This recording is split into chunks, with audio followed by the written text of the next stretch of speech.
for us. I don't care. I've got a huge problem with my headphones pressing into my glasses.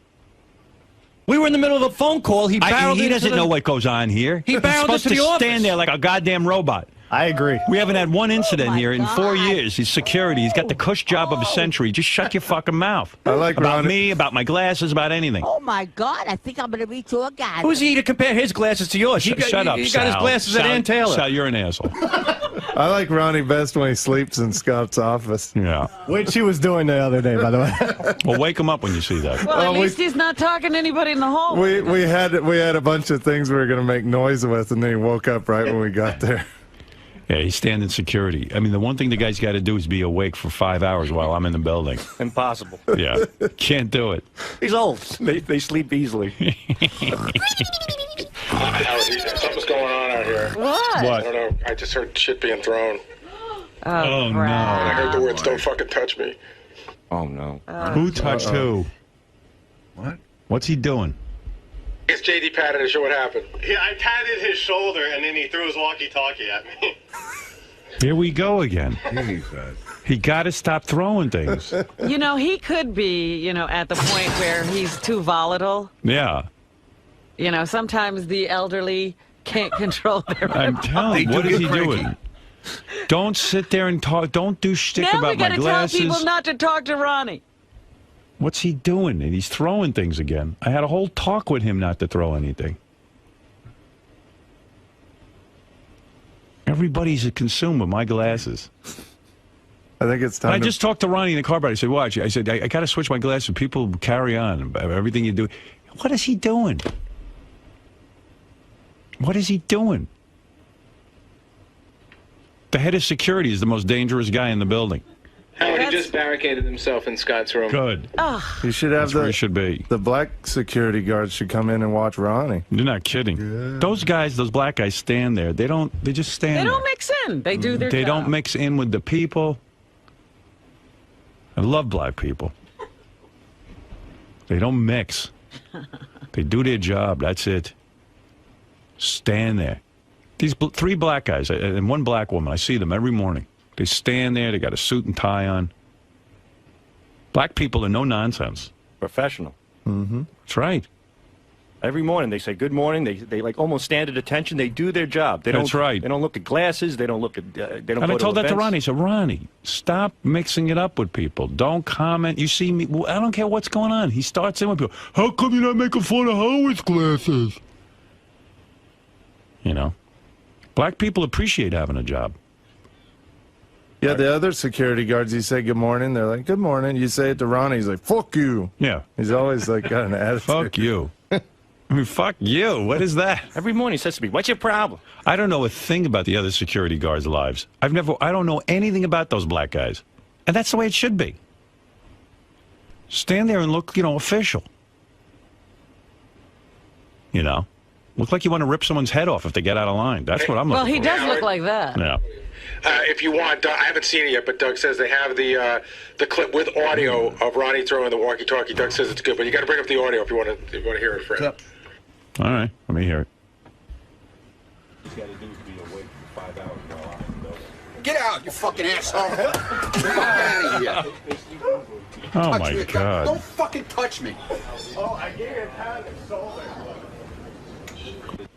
Oh, boy. Now he's got to go retrieve his walkie-talkie. Does that walkie-talkie still work? I don't know. And who's he in touch with anyway? Who's he talking That's an to? amplifier for his hearing aid. I think he listens to NASCAR on it. What's he doing out there? Oh my God. But he's his own worst enemy. Because he started in with people. He's out there screaming about my glasses. Right, he's trying to Just tell shut them up. that they should be involved with you. Yeah, shut up. Stand there quietly. I asked the guy, he told me he was going to do it. He can't do it. He can't help himself. Yeah, nobody asked for his opinion on your glasses. He came barreling into everybody. Yeah. Don't worry about me, about what people say about me or say about you. Just stand there. Stand there. Well, it's so easy, his job, if he just stands there. He won't do it. He's a yenta. He loves it.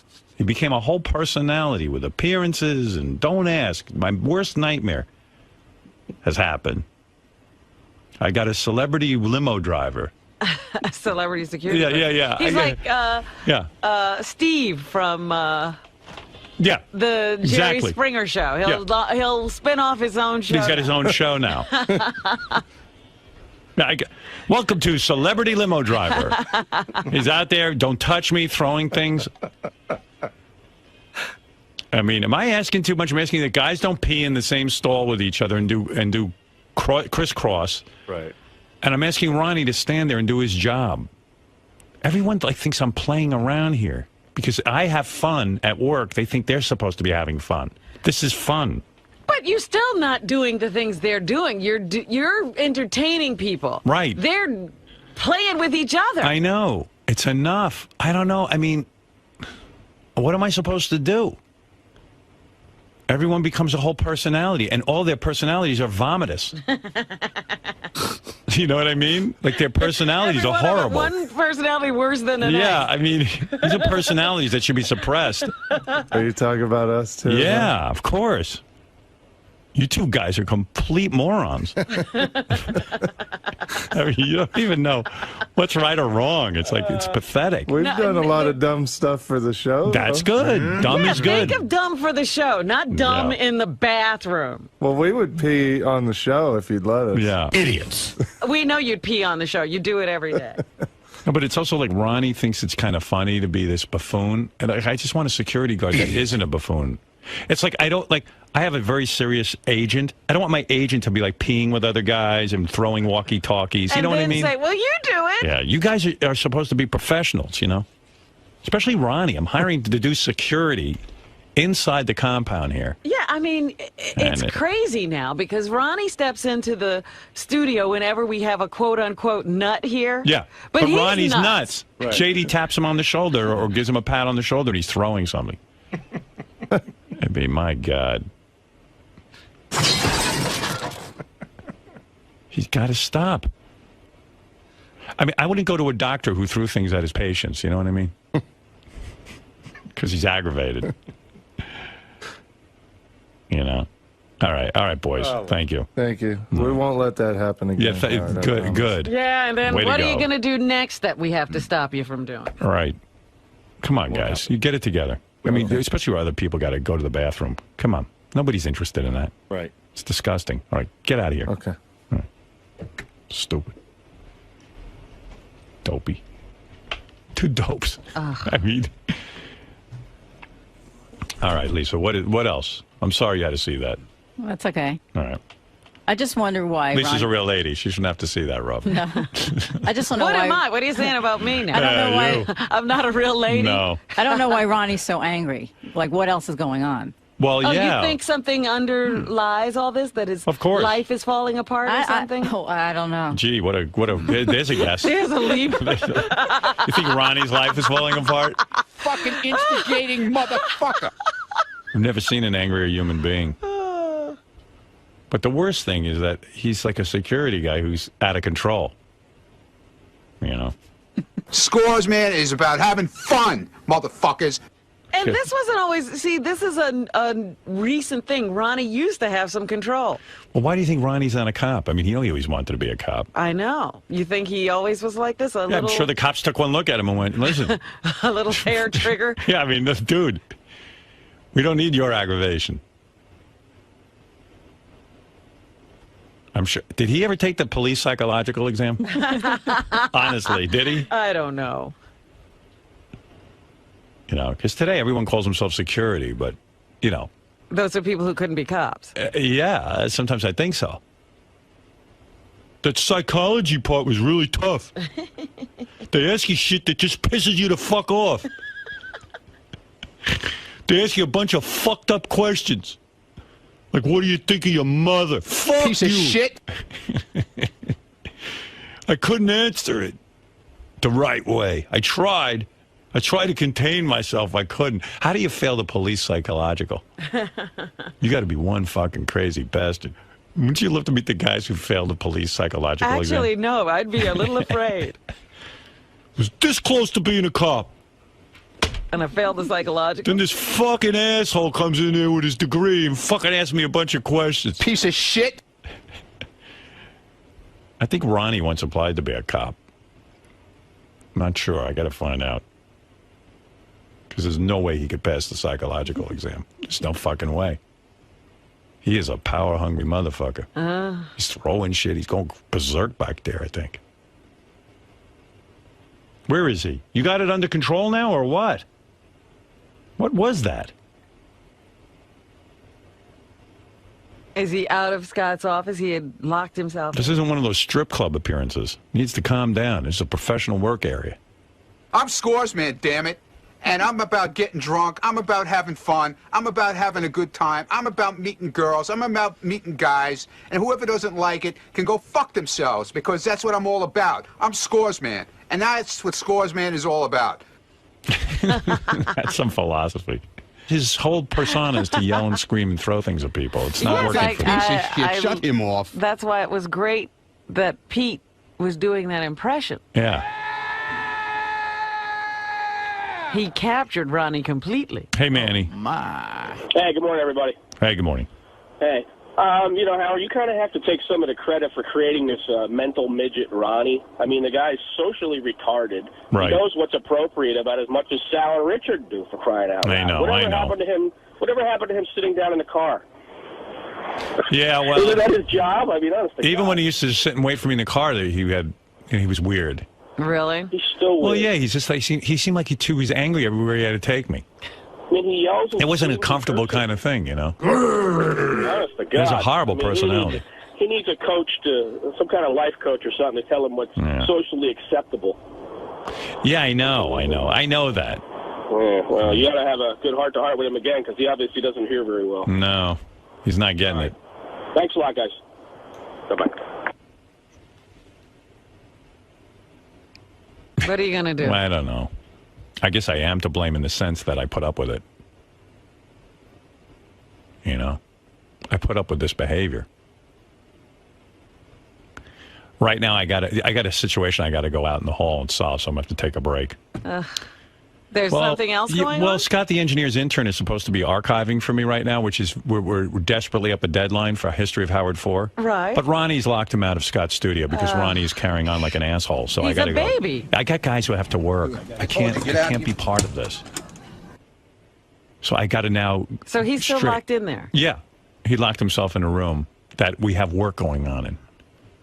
His safe room, when he acts like mental, is Scott's studio, except I've got people who have to work in there. Do we have to consider Scott a hostage? The door just miraculously opened. Yeah, well, it better open. I don't have time to handle all this shit, Gary. Straighten this out right now. I mean it. Tell the guy, we got work going on back there. If he needs a safe room, use the fucking bathroom. No, not the bathroom. Use the green room or something. Isn't there like a slop sink closet out there? How somewhere? about not needing a safe room? He doesn't need a safe room. What's going on with you? Nothing. You throwing stuff? I wasn't throwing anything. I didn't I throw saw the anything at tape. him. What? I saw the tape. You're out of control. Okay, I'm out of control. Just stand there. Stop talking in the halls to people. You Tell don't listen Doug to me. then to shut his TV show off for me then, okay? I don't need to be his Don't TV show. answer. Dude, Don't go up to JD and say about Howard's face glasses. with a live camera. I don't need that stuff. We Tell him have to get cameras his here. TV show This off for me. job I is don't need to be cameras. Doug's TV show because he doesn't have content today. Listen to me. Tell him to leave me alone. Ron, Seriously. you started this. I'm not Doug Goodstein's fucking baby fucking camera dude here. You I don't started get this. You started this. He tells me I'm doing his job. You It's walk- not his job to bug my ass all day. His job is to walk around with a camera, and anyone who acts out, they're going to fucking I wasn't photograph. acting out. I said leave me alone after I walked out of the studio. I can't be left alone. Listen to me. You asked me to go out there You and mind just my had a business. major- I'm trying to do that, and I can't do it. You brought this on yourself. Okay. Just listen to me. You went up to JD and go, how come no one's I didn't complaining go up about to Howard's JD. glasses? I didn't go up to JD. Well, whoever you went up to. All right, whatever. You can't do that. Yeah. Be like those black guys out there. Look, I didn't throw the thing at JD. It was Watch- just, I was giving Doug content for his TV show. I threw it on the floor. Okay. I didn't throw it at JD. Look, all right? watch the tape. I didn't throw it at him. Watch the Did it tape. hit him? Did it get anywhere near him? Yes. No. It went into the green room. Look. I don't want to. Stop. Get out of here. Okay? Stop it. If I wanted to hit him with it, I definitely could have hit him with it with no problem. Yeah. Well, listen to me.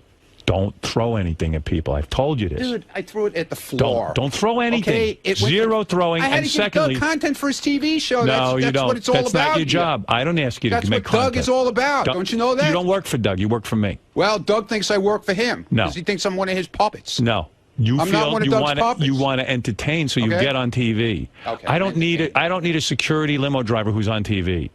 Well, how about we do this then? Go ahead. Let's do this. Go ahead. How about I stay outside there where the guy who supposedly is very quiet and does Yeah. nothing? Yes. Okay? Go ahead. I'll stay out there and he could stay in here. How's that? Is that better? I don't know. Would that But work that's- out? no. How Would about that you work out better? Then you stay in your car and bring him in here because I need someone I know in here. Okay, fine. Someone I know. But you got to behave. Look. You got to behave. Ron, look at me. I'm you looking got at you. to behave. I'm looking straight at Stop you. performing. I am Stop being a looking monkey and straight performing. at you, Okay, dude. then listen. And, Then now I we need went you to through listen. this the last time, and Now I went need out you to there listen. minding my business. No, you didn't. And this You guy, started and these in with guys everyone always, about no, my 'cause all they glasses. do is start with this camera shit. That's 'Cause right. They're not There's gonna be- happy because Ronnie, they don't want to leave me alone. Can you okay? work where a camera is? Because there's going to be a I know camera where there. a camera is. Stop it. Can you work with a camera in around what you're doing? Yep, they don't have to follow me. There's no reason to follow They're me. going to follow if I'm standing everyone. there doing nothing. They follow everyone. If you're doing nothing, they'll get bored and leave. You're obviously doing something that's interesting to them. You're acting out. I'm sitting there. You can't admit you're acting out for the camera. You just said you feel pressure to have to act out I'm for not Doug's acting out camera, for the camera, because they're okay? light on content. Right. Okay. You don't have to be the No, content. that's not. You don't have to be the content. Just stand there and they will leave you alone. You're way interesting. You're throwing things. You're yelling at JD. Or you're carrying on about my glasses. Stand there. You're a pro. Whatever. You're an older man. Right. Did you ever take the police psychological exam? I'm not going to start with Did you? No, dude. Did you take the I'm not psychological? going there now. Don't I'm going to give it to you. I'm going to give you the police you do whatever psychological you exam. want, okay? Why are you starting in with people? I'm not. Enough. I'm done. Okay? No. I'm done. Are you stopping? Are you going to stop? I'm done. I'm done in here and I'm done out there. Okay. You're done. I'm done. Okay. Ronnie, talk to me for a second. Come on. No, you guys are That's done. what I deal with Go all back day. to your What are you boss. done with? Go back to your boss and tell him I'm not his puppet. Goodbye with the camera. Okay. I'm busy straightening You're not everyone gonna- out. If I you're could not put gonna my be on brains in camera their anymore? head, then there'd be no problem.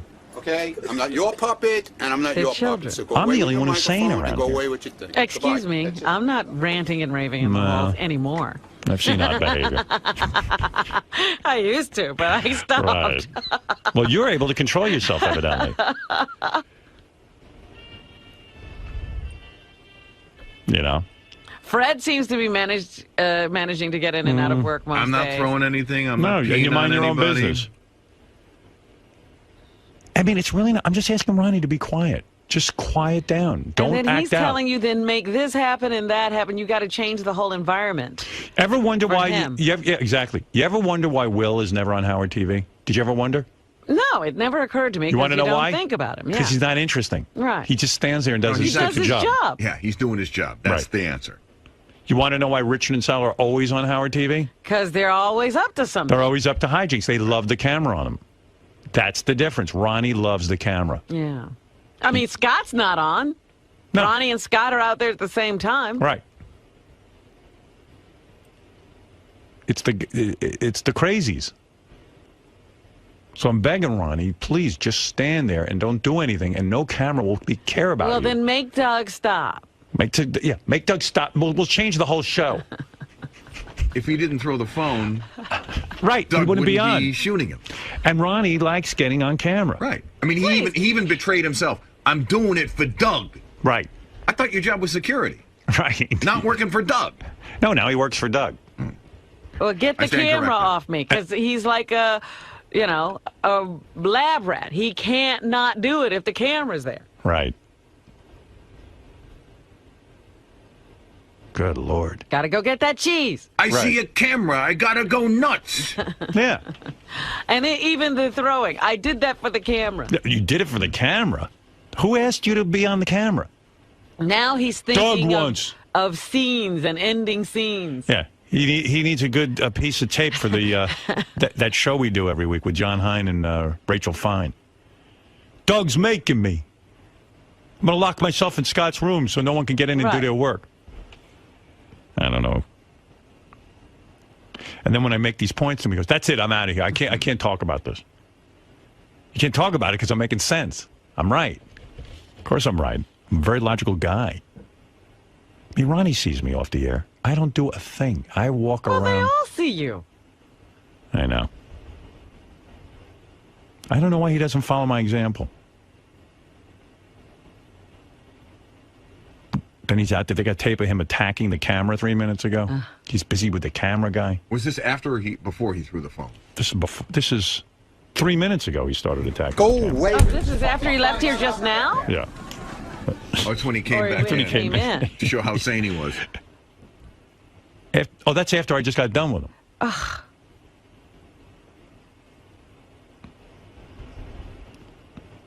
Ay. I'll straighten it out, I hope, but I don't know if I can. Good luck. Well, Why do I have to be the boss? How many Isn't this times, Tim's job to straighten everyone out? How many times are you going to straighten it out? All right. I'm taking myself out of it. Tim's the boss of everyone now. I don't know. Everyone thinks I'm the boss. Tim is the boss. Because obviously they don't listen to you. No. Tim. Why am I in charge of Ronnie? Tim is coming back, I think, Howard. But he was. I heard him out in the hallway. He's like, Ronnie, you're out of control. This is the greatest show on earth. Tim said that? He did. When Ronnie walked in and hit the camera, he said, hey, you're out of control. All right. I'm no longer in charge of Ronnie. Please, give me a break. Yeah. Nobody wants to be in charge of Ronnie. You're in charge of Ronnie from now on. Handled. Thank you. I don't want to... Hey, Tim. I don't want to be in charge of anyone. You know what I mean? I'll take care of it. Any personnel. I'll take care of it. I just want to be like a disc jockey who like comes in and hangs worries. out, does his show, and then leaves. Okay. So when you find out that Sal and Richard have been peeing on the seat of the toilet, handle it. I've already talked to him. All right. Good. Yeah, I don't want to be the boss anymore. Like, I'm really not the boss. Well, I'll handle it. Don't worry. Really? I now have the tools in order to take the weight off.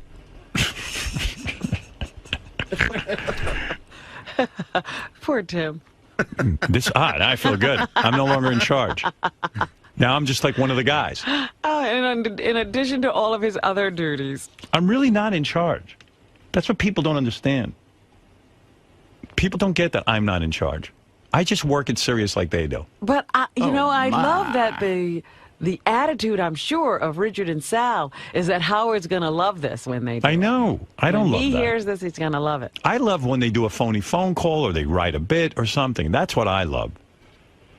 You know, it's crazy. Everybody around here is nuts. You know, I can't. My head's going to explode from this. I come to work and it's like it's a daycare center in here. Yeah, I'm solving everyone's problems every minute. I can't do this anymore. Trying to make these people behave. This is why I'm getting out of the business.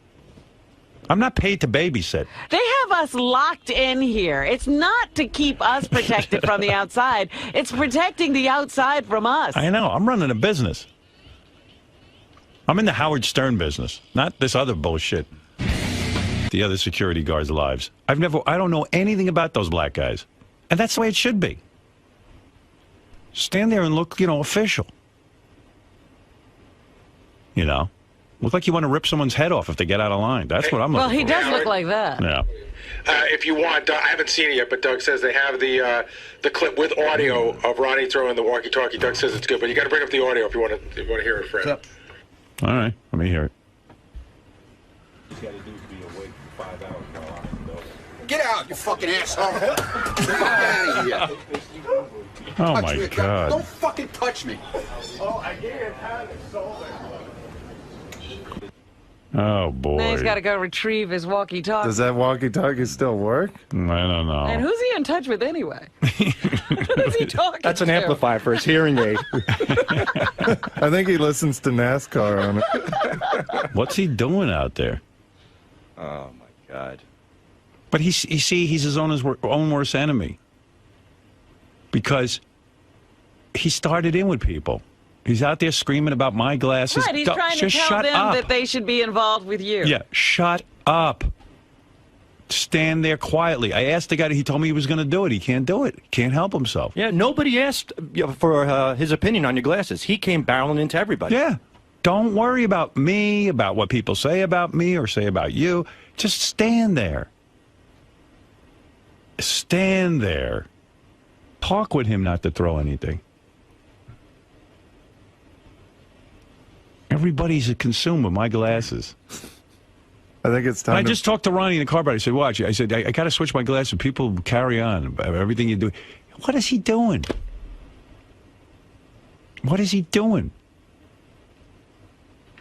The head of security is the most dangerous guy in the building.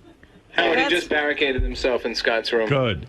You should have That's where he should be. The black security guards should come in and watch Ronnie. You're not kidding. Yeah. Those guys, those black guys stand there. They just stand there. They don't mix in. They do their job. They don't mix in with the people.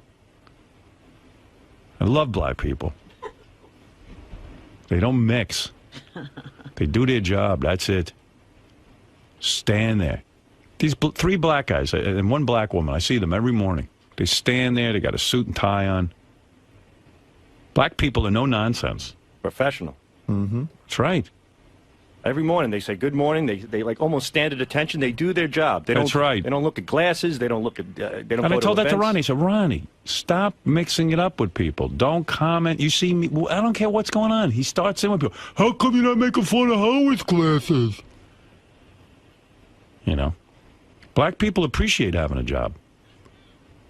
Yeah, the other security guards, you say good morning, they're like, good morning. You say it to Ronnie, he's like, fuck you. Yeah. He's always like got an attitude. Fuck you. I mean, fuck you. What is that? Every morning he says to me, what's your problem? I don't know a thing about... Well, it's so easy, his job. If he just stands there, he won't do it. He's a yenta. He loves it. He became a whole personality with appearances and don't ask. My worst nightmare has happened. I got a celebrity limo driver. A celebrity security. Yeah. He's like Steve from the Jerry Springer show. He'll spin off his own show. He's got his own show now. Welcome to Celebrity Limo Driver. He's out there, don't touch me, throwing things.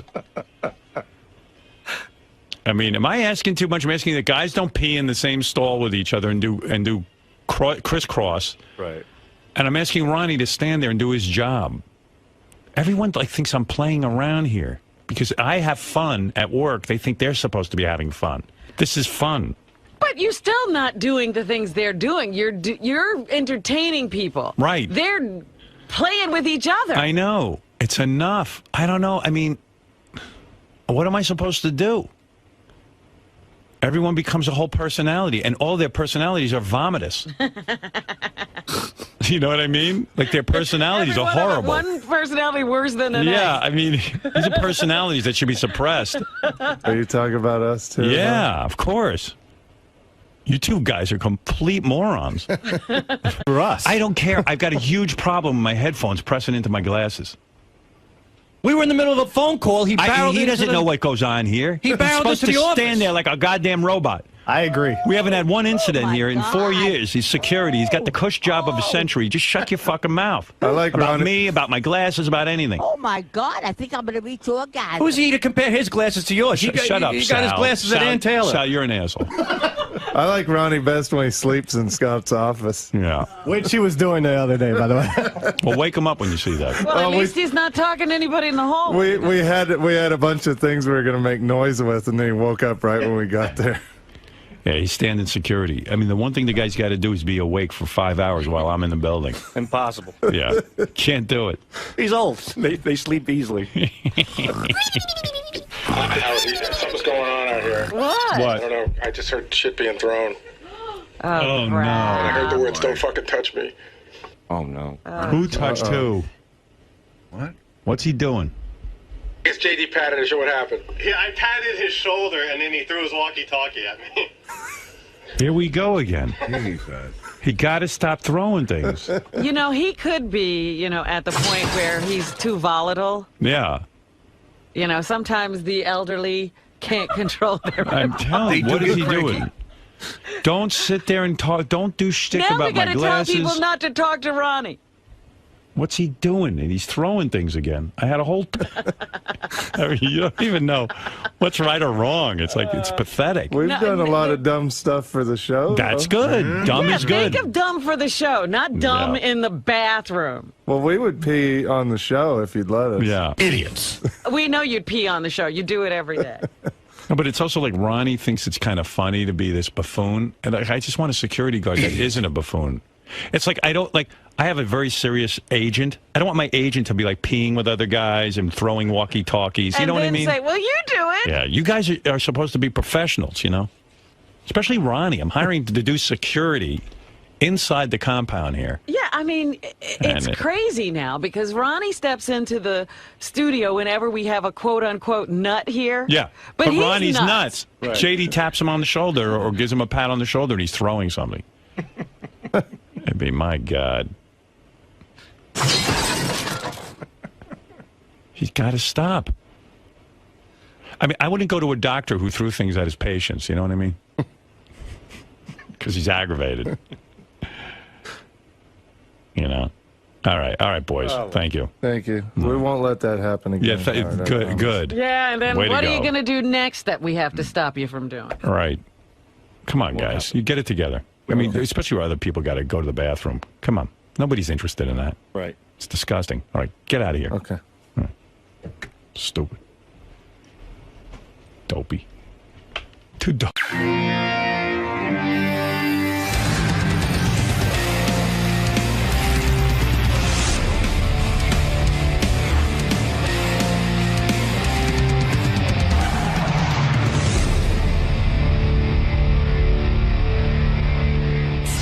How's it going? Good. How are you Here today, on the sir? Howard Stern Show. Welcome The back. Howard Stern TV show, right? Yes, sir. Howard TV. How you doing? Good. Good to see you again, Dice. Thank you. Here he is. Clay? How you doing? Pleasure, sir. As Been a always, while. you look fantastic, man. Been hitting the iron, huh? In the cage. Love it. You know about the cage. I love it. You gotta be in the cage. Take care, Adam. Cage is a mental and physical state of mind, just to let you know. Are you in that state of mind right now for your upcoming interview? Yeah, definitely. I got to do like 100 interviews today, so I better be in the right frame of mind. All right, Dice, we'll see you in the studio, sir. By the way, I was just reading an article on Andrew Dice Clay in Playboy, which I thought was really well done. It was really a great sort of career retrospective of Andrew Dice Clay and how he got started, and I thought it was really terrific.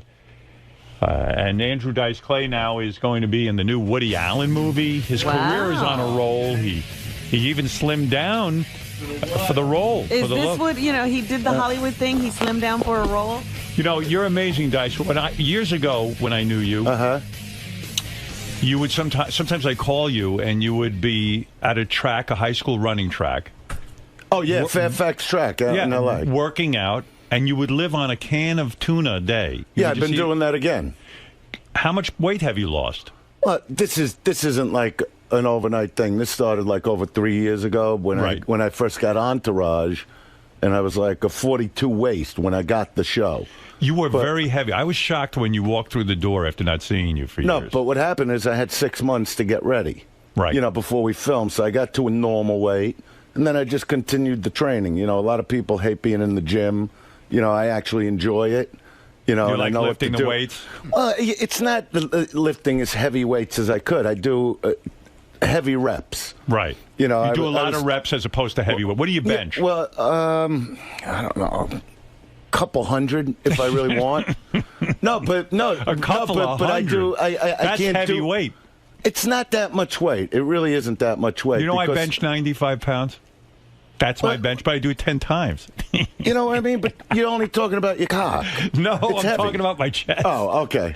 It's terrible. But Very weird. no, I just like doing it, and I was trained by a guy years ago. His name's George Pipasic. Right. I know it's funny. He was from Czechoslovakia, and he was the guy that trained Stallone for all the Rockies. But your arms now are more defined. I see some muscles. He taught me how to do it. Yeah. You know what I mean? Like for my body, how to train my body. Do you still run? I do the running. Not so much on the track. I'll do the treadmill. But the up and down with the weight is very bad. You've got to remain consistent because you would have gotten very, very heavy. Yeah, no. Well, I took off about over 40 pounds over the last 3 years. Do you think when your career isn't going super well, it leads to depression and then you start to get heavy, and your weight when it's going well. No, when it's going well, all of a sudden you slim down. Yeah, you got to be in the cage. You got to be. You got to be. You in know the the zone. cage. Well, I think he was like most I know what women you're saying, who Robin. stay out of the show business for a while to take care of the kids. Right. He gained a little weight. That's Yeah, I mean, you go through stuff like we've talked about in the past, personal things,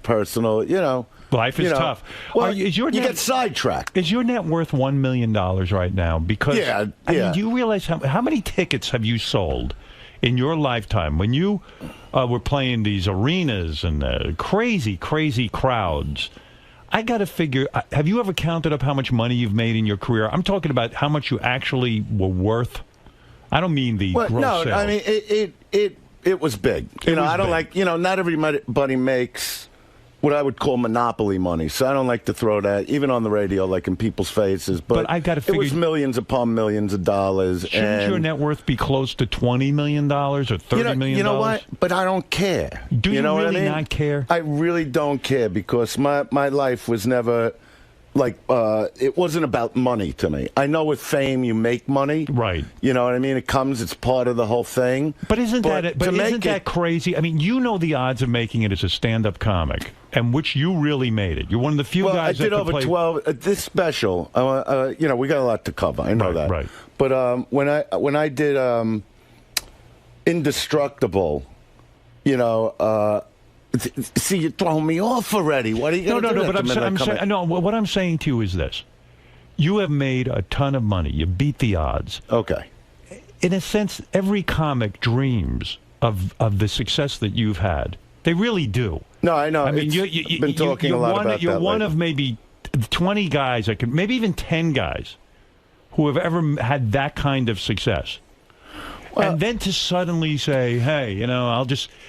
Well, put it to you this way. As far as those arena shows, and I've been doing a lot of press, obviously, with the movie. Right. But, like in this special that I did, at the beginning, they show some of my history. It's called Indestructible. Right. I mean, just to say it, it's on lolflix.com, that people could download it now. They're playing it like crazy on Showtime, but, they could download it now, lolflix, and, at the beginning, the way they show like the history of the arenas and figuring it out, because I did over 300 arena shows, they came up with the numbers over 12 million tickets sold. Right. So, I mean, that's a lot of tickets. But what I do like, when you bring up like the new guys that, I set that bar at such a high level that most comics today, like struggling, wanting to make it, they all want to hit that like they rock all want to and roll. be diced. Like if they don't do a place like the Garden, they feel they haven't made it. That's right. But don't you think you made it above all these other guys because you developed a character? You were entertaining to original. watch. I was it was the original. It was entertaining to watch. Whereas many times I'll even today go to see a stand-up comic, and it's sort of the same format. A guy talking. With you, it was a whole experience. A show. You came out like Elvis with the jacket, and you had the dice character, and you were like off the fucking wall. Well, that's the whole thing. I talk about like my influences were never really comics. Right. So when I started seeing comics at the Comedy Store, and good comics, guys. You want like, to be an I know actor. you just had Seinfeld on, right. and these were all guys starting out, and I'm not using Seinfeld as the example, but a lot of comics knew nothing when I started watching comics at the Comedy Store. Right. Because I was going to use a comedic stage to hone like different personas for acting rather than going to acting school. When you first got started, no, but you were doing personas. You didn't just have the dice character. I was doing impressions. I would have my drums up there. I would do. I like to give them like a full show, right? Because I have a different talents. That What I can point do. do you know the dice character clicked where you said, "Fuck it, I don't need to even do the other shtick. I'm just going to do." Well, I dice. started really honing in around 83, 84 on the kind of material that I would talk about on stage, because I am a Brooklyn guy that moved to L.A. I was never really aware of a gay community. Right. And I could look out my window and see two guys making out on a porch. And even the way that whole, like, that gay segment started years ago was I went talking about running, I went running down Santa Monica Boulevard on Halloween. Right. So I'm running towards, like, if people in L.A. from La Cienega to Doheny. And as I'm running, all of a sudden, I see thousands of gay guys, in the street marching towards me. Right. You know, because it's Halloween and they're dressed with, Halloween. They really do it with the thongs and the pumps. And I come home and I was married to, we weren't even married yet, to Trini. And I said, I came up with the greatest subject for Dice. I go, the gay community. Right. So that's when I started doing jokes like, trans testicles. You meet the girl of your dreams, you whine a diner, you put your hand up a skirt, you hold in a tree trunk. Doing jokes like bisexual. What does that mean? You either suck dick or you don't suck dick. What do you do? Wake up in the morning, flip a coin, heads I want, hair by tails, balls across the nose. Was the Dice character... Was that a Travolta impression at first? No. I used to do... You did Travolta. I had a different act before I started doing straight stand-up. Right. And, that act was me turning from Jerry Lewis's Nutty Professor into John Travolta from Grease. Right. And then after I got, my first movie... Which Jerry did you do? Did you ever do the serious the Nutty Jerry? Professor. You did Nutty Professor. Yeah, Actually, Howard, I'm not to seem didactic or facetious in any way. And then... Is that what you did as a kid? Formula. Did you watch Jerry Lewis incessantly? Just that movie. That's what I was into. Nutty Professor. That was it. And you were able to always do that. Fuck what else he's done. When you were in school, would you do that for your friends? Would you sit and do the Nutty Professor? I would do the impression. Back then, I would do like Kirk Douglas or James. I was 8 years old. Right. But then, when I started seeing like Elvis and the great drummers like Buddy Rich and Gene Krupa and and then the Beatles hit, I just got into all. You're a good drummer, right? I mean, I'm a pretty good drummer. Could you have gone to drumming professionally? Do you think? Not the way I would have wanted to do it. I always had the dream of like Buddy Rich was a big band drummer, right? And by the time I was in high school, and my father's going, there are no big bands. Right. There's one band on Johnny Carson, so there's only going to be one drummer. There's but I no also way to realized, make a living doing that. Well, I didn't want to play weddings my whole life. I'll put it to you that way. And I wasn't a great rock drummer. Right. Like my son Max, who, did you see Indestructible? Yeah, I did. And I saw your son Max, and he's a drummer. And Dylan plays, they're called LA Rocks, And they play you on. They're your house band. They're not a house. They actually just walked away from a record deal that came from that special. Wow. Because, the owner of the company and the kids just weren't on the same page. Did you tell the kids, don't go into music, it's a hard life? If you ever saw them live, you would turn around and go, I'm producing them. Wow. I got a CD that I'm going to play on different shows, and if you played one song from their EP, they're up on Are they iTunes. a rock band? Their whole idea since, they're 4 years apart, since they're 10 and 14, has been to bring back the kind of rock like we would like from like the 80s, 90s, like the real rock bands. Isn't dead? What's that? Is rock dead? I mean, rock has been kind of dead for a long time, but even as little kids, like, they came up, they know all kinds of music. They know Sinatra. How old they are know your boys all those now? things.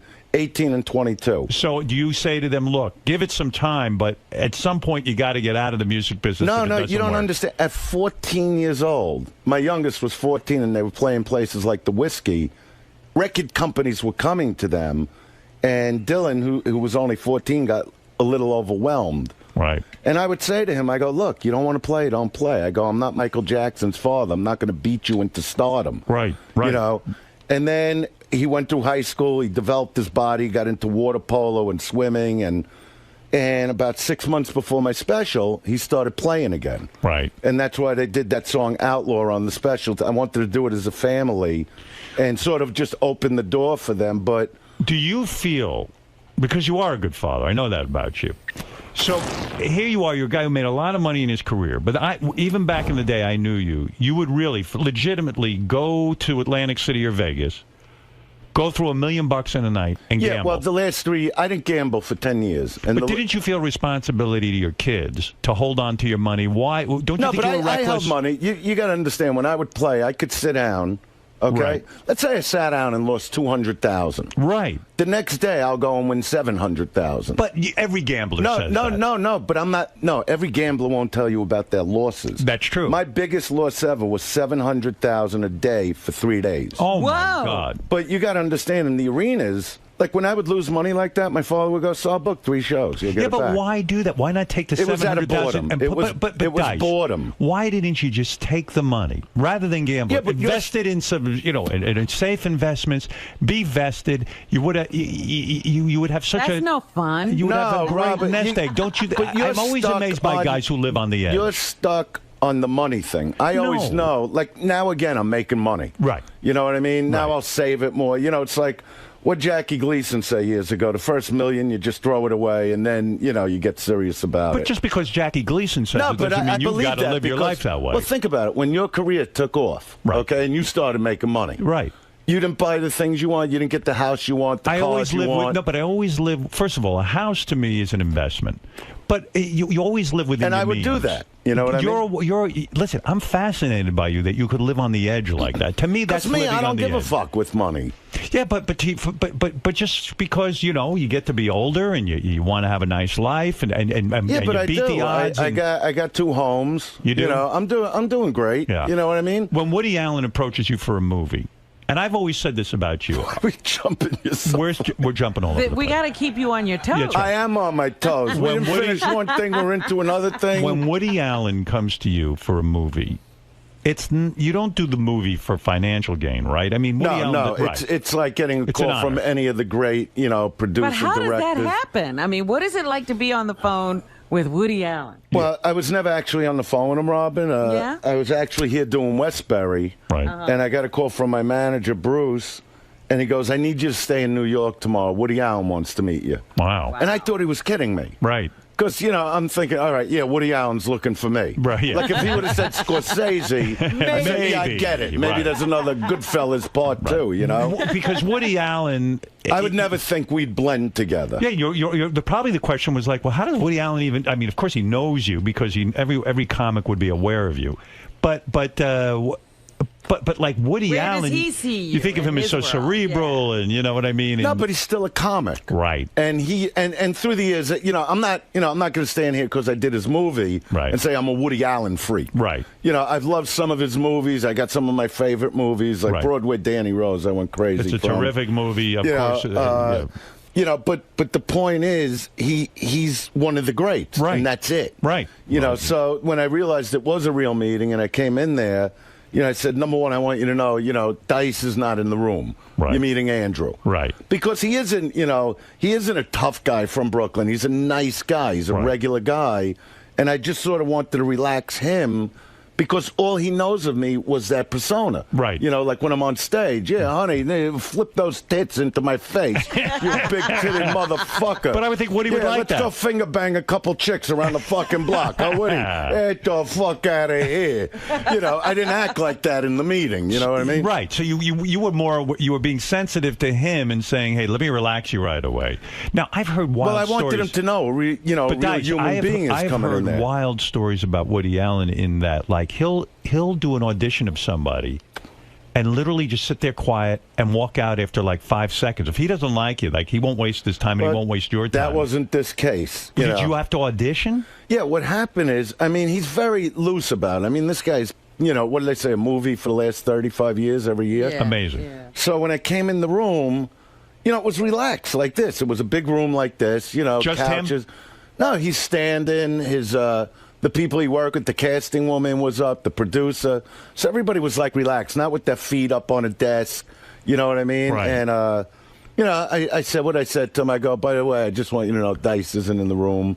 Do you address the other people in the room? Yeah. Or you just sort of one-on-one definitely. I said hello to everybody. Was very cool. Were you nervous at all? Because you knew deep down inside, and let's be honest, this is like a big deal for you because part of sort of your comeback or whatever you want to call it, that would be the icing on the cake. You know that going in because it's going to take everyone by surprise that Dice is now the star of one of Woody Allen's movies. Well, I actually didn't think I was going to get what I was coming in there for. Right. So he comes over to me. So you're not nervous?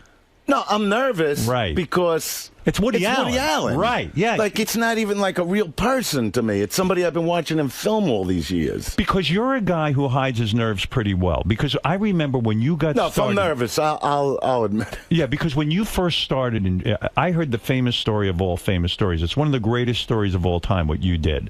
You were a comic. You had kind of gotten hot in L.A. You were doing your thing for, all these clubs. And you got invited to some sort of roast or something. Oh, that's where my nerves were. Were you nervous for that? What was that event? What year was it? Obviously, I don't want to give... obviously I've been telling you about this book that's coming out. Right. It's coming out through Simon & Schuster. It's called The Filthy Truth. You've been saying that for 5 years. No, but I mean...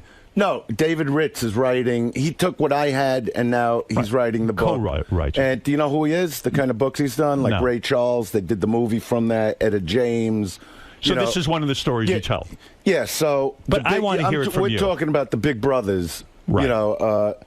So I get a call. So things are hot. I'm playing places like the Roxy. The whole industry's trying to get in to see me. Right. And I get a call from, at that time, my manager... Barry Josephson. I remember Barry. Who worked for... He was like my day-to-day guy, and Sandy Gallon was the big manager. Right. So I get a call from Barry about this Big Brothers event at the Beverly Hills Hotel, and he goes, look, I'm not even sure if we could get you on, but they want you there. Right. And it's a black tie thing. Every male star, every producer, every talk show host, it's $12,000 a plate, and... It would be the place to be seen. Yeah, so now he puts on Sandy. And Sandy, he didn't become a big manager because he's stupid. Right. But he also knew my personality. Right. So he gets on the phone with me and he goes, look, I don't know if they'll bring you up there tonight, but if you go on, he goes, we got a great game going. He goes, you're it. You're hot. Right. He goes, if you go on and you bomb, the game is over. Because everyone in show business was going to be there who could influence. The biggest names. I mean, I met people, like... Who was there that night? Oh, well, number one, the host was Carl Reiner. Right. He could make a career right there. Right. On the stage with him, there was like a podium. Right. On the stage with him is Jack Lemmon and Richard Crenna. Right. Sitting right in front of him at the front table, Sidney Poitier with Aaron Spelling. Right. I'm just giving you certain... Right. There were stars there. Anybody, Joel Silver, who wound up doing Ford Fairlane, was there. Big producers, movie guys, everybody. Guys in the business. So I know Sandy... So Sandy says to you, the setup is, if you go on and kill... The world is yours. Yeah. But you don't even need to do it because the world is yours anyway. But if you go there and bomb, it's over. You're a show business pariah. Yeah, it's over. Right. But he also knew my personality. Right. If you put a challenge in front of me, all the years as a comic at the Comedy Store, it's a showcase club. So when you go up there, you're hoping maybe there's a casting agent out there, a producer looking for somebody.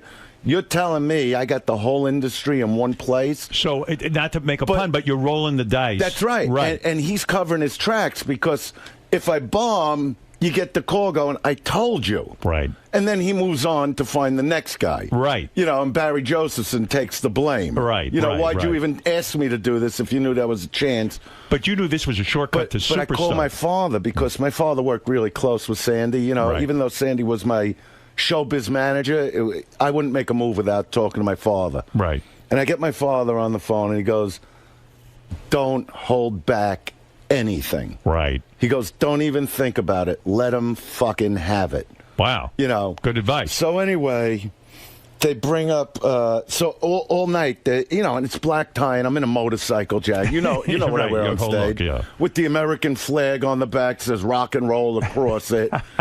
And I'm sitting there, and they keep bringing up different guys, and everybody's starting off like I got a cute story to tell you. You know what I mean? They keep telling these cute stories, and the room's everyone's sucking each other's balls. And it's decent. It's a great show.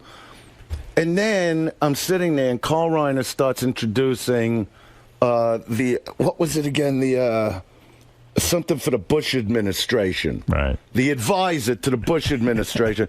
So I'm going to bring him up for a few minutes, Andrew Dice Clay. And I'm telling you, Robin, Howard, as I'm walking up there, it was almost like a Scorsese film, the way he shoots everything in slow motion. Yeah. Like even when I lit my cigarette, like I'm hearing that. Yeah. And as I come on the stage, I smack Jack Lemmon. You smack him? Yeah, in the face? No, like a tap, you bastard. And afterwards, and my the manager crowd went nuts, right? Well, you smacked Jack Lemmon in the head, and everyone was quiet. Right. Because even my manager told me he goes, when you tap Jack Lemmon's face like that, like you're some street guy in Brooklyn that he owes money to. Right. You know, he goes, people are looking because nobody's touched that guy in 20 years. Right. I mean, and you smacked him. You were unknown. I mean, this was unheard of. Unheard of. Right. So you smack him. So I come to the mic, and I'm behind the podium now, like I'm running for president, right? Right. So I take out the cigarette. I light the cigarette, and I always would start my shows like this because I'm used to silence from coming up at the Comedy Store. You would purposely wait, almost do like a pantomime. I'm feeling the crowd. I want to feel where I got to go. And you would the thing with the cigarette would take you would light for like 10 minutes of lighting your cigarette. It's not that long, but it feels like 10. Right. So I'm looking over at Carl Reiner, who's like to my left now. You're the audience, you know. Right. And I'm just looking at him. I take a puff, and I'm like, I blow the smoke. You know, I wave it around. I go, you know, I notice you've been telling these cute little stories all night. Well, I got a cute story. And then I look out at the crowd. I go, I got my tongue up this chick's ass. You know. And just the way you guys are laughing, they were laughing for, it went on and on until I could even continue the joke. And it was such a great crowd for that because it's so inappropriate at a thing like that. They couldn't believe what they were hearing. And then I ended the set. Sidney Poitier's in the front. Yeah. You know, and he's royalty, this guy. Right. Absolutely. You know, and I'm looking at him, and I start talking about the black dick. Yeah. You know, and Aaron Spelling's like punching him, and I go, hey, Sidney, you know what the fuck I'm talking about. Throw it up here. You know, and Aaron Spelling throws him on the floor and starts punching him, and the crowd gets up, and they're laughing. And they were probably so grateful because it was kind of a stiff and stodgy night, and here's a guy who's really No, but I mean, you want to talk about getting an audience, killing, destroying, leaving nothing. Did you know as it was happening, you were killing and destroying? I knew it was killing. Right. You know, when I was walking up, I was nervous. I felt the sweat. Right. You know, but I was like, just let him have it. Because it is a gamble. You know, your father's words were ringing in your head. Hey, just let him have it. Let him have it. Right, Don't hold back. Right. You know, so I kill the crowd. I come back to my seat, and they're still going crazy. Right. So it's almost like a moment you're like shaking inside. Right. Because now Carl Reiner comes to the mic, and he's looking at, and he lets the crowd settle, and he goes, look, I don't know what happened in this room just now, but all I'm saying is I'm seeing these old cockers that I thought are dead for 15 years laughing their balls off, and all I could say,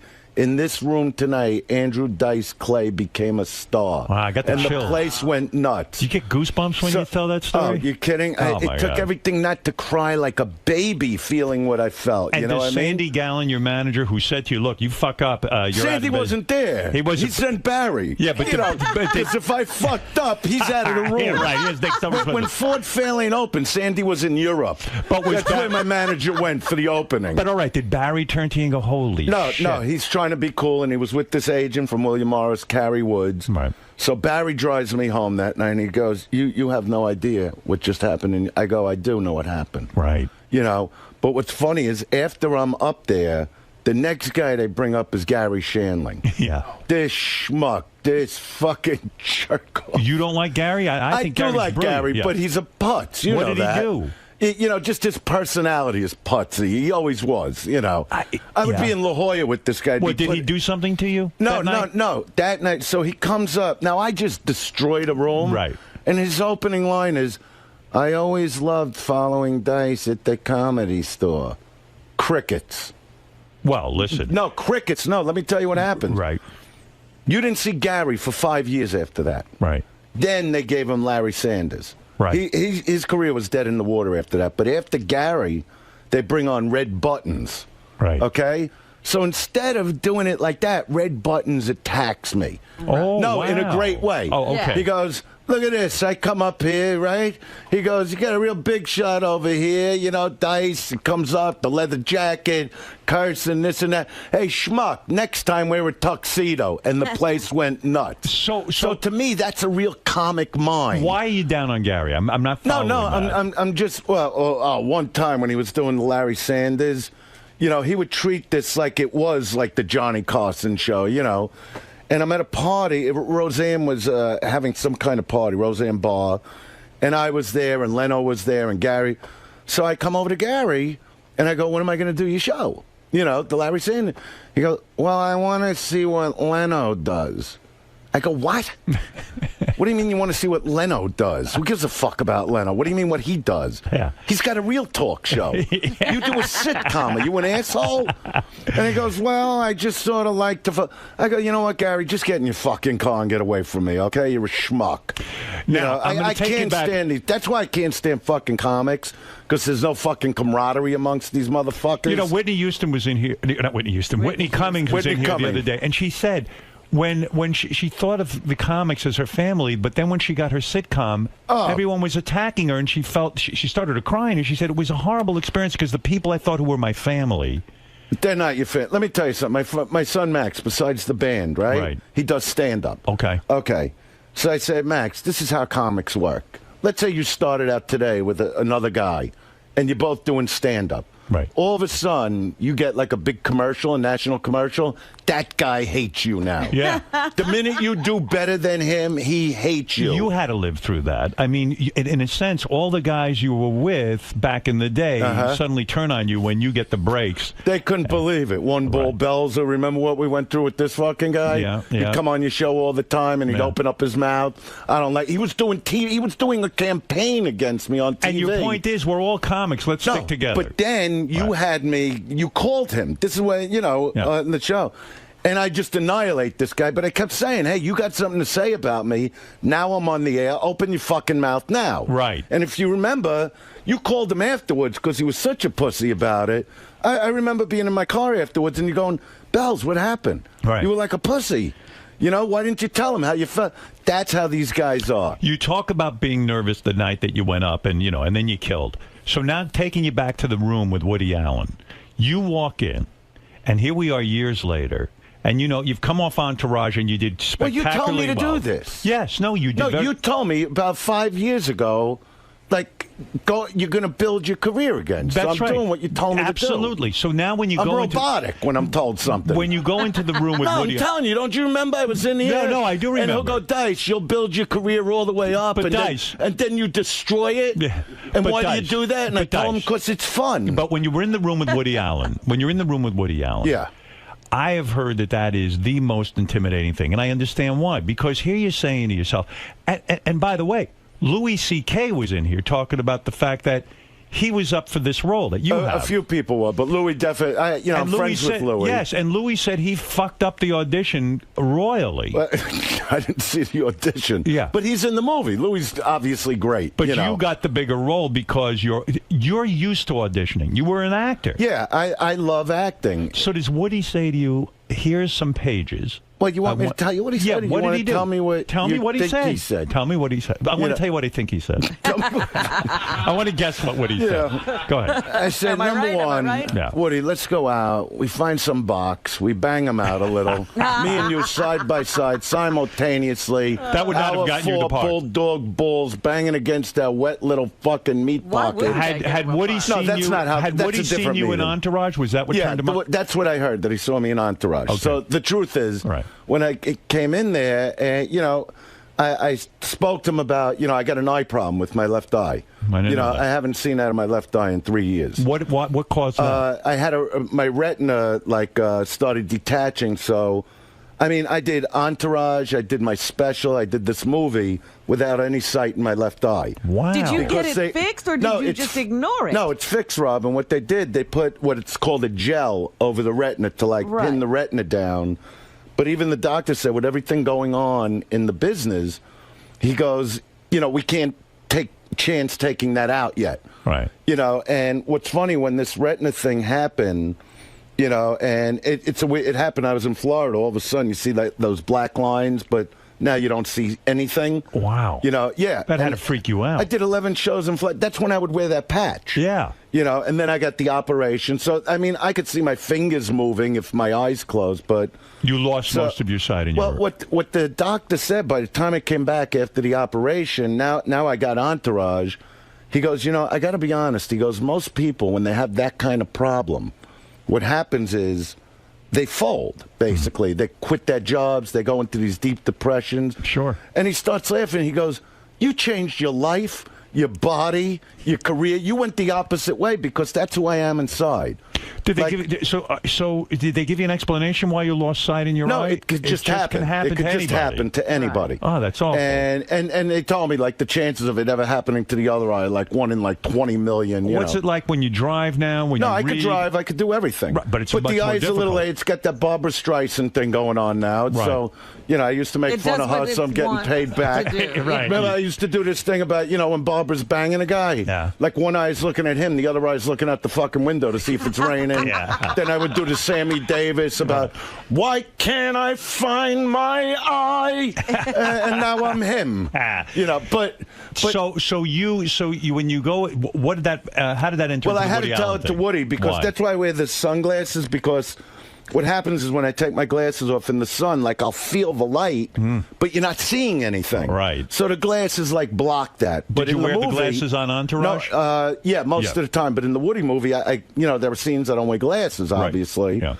Yeah. And I was like, fuck, how am I going? And I was like, just do the fucking movie, But I told him about it and I showed it to him, and that's sort of how we bonded because he was telling me about his mother's eye problems, his eye problems. Right. And I showed him, like, you see, it's like lazy. Yeah, you know what I mean? Yeah. It's sometimes it's straight on, it's all fucked up. Right. But anyway, it's a good so eye he comes day, a over bad to eye me day. and he says to me, so we're doing this movie. And I don't even really do a good Woody impression, but we're doing this movie, and would you read a few pages? Yeah. So I'm looking at the guy, now I'm like, well, can you give me something to go on? Right, who's the character? Right? And he goes, no, just read it. You could go next door if you want.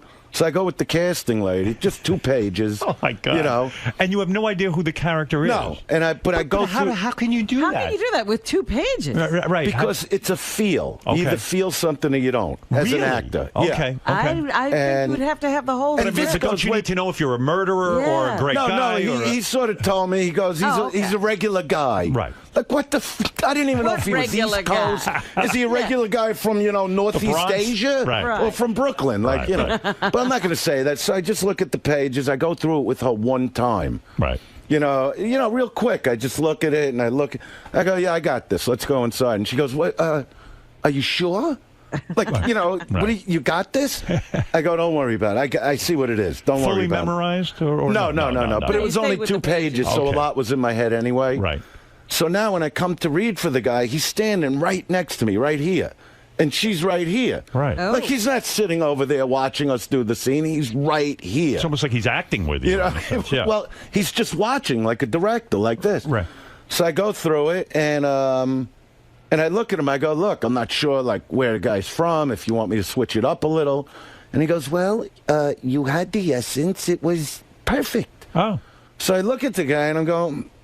And now everybody's quiet, so I go, well, I got to get a plane now. I got to go, and I guess I'll see you on the set. Right. And I left. Right. But I will tell you. Thinking that you got it or thinking that you didn't Well, get it? I knew the way to do any audition, no matter who you are, is you leave your balls on the table.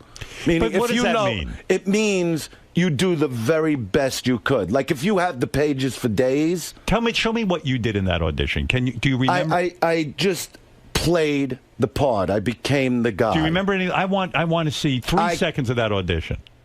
What was the fucking scene? What was the scene? You're asking me? Yeah, I'm thinking which scene because I don't want to bullshit you. I don't remember which scene he had me read. I can't imagine Well, what that do you remember? because when you say leave your balls on the line. No, what that means is when you go. Let's say you were going in for an audition 5 days from now, and they gave you the pages today. Right. You don't start reading those pages 2 days before the audition because the only way to score that part is to be the very best they've seen. I've heard that before. In fact, when I was making my movies, I said to someone, do you think I need to take some acting lessons? They said, no.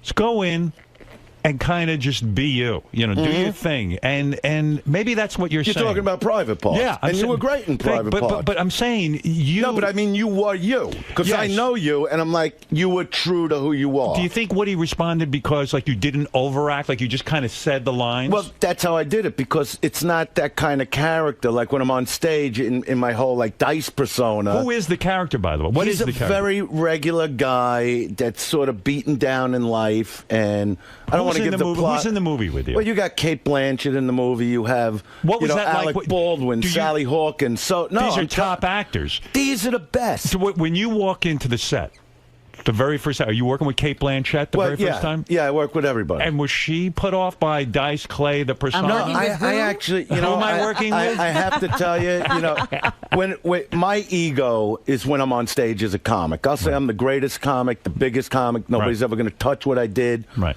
But as an actor, I'm very humble when I'm on stage. Now I'm working with Academy Award winners. So all I knew is when I was going to do the movie, I got to bring my A game. I haven't done a movie in 12 years. Haven't been in front of a camera like that in 12 years with a crew. So I said, these are Academy Award and Golden Globe winners. It's intimidating. So I actually went over to Kate and Peter Sarsgaard and said, I got to say it. I can't believe I'm getting to work with people like you. And she goes, Dice, honestly, we were just saying that about you. That's right. I can't believe I'm working with Dice. I couldn't believe that because they are the greatest. Right, you know what I mean? Right. And so that relaxed you? Yeah, but I honestly can't believe what's going on with this movie. I mean, I can't believe the press. Have you seen the movie? No. I'll see it. Tonight's the premiere, and I'm really excited about it.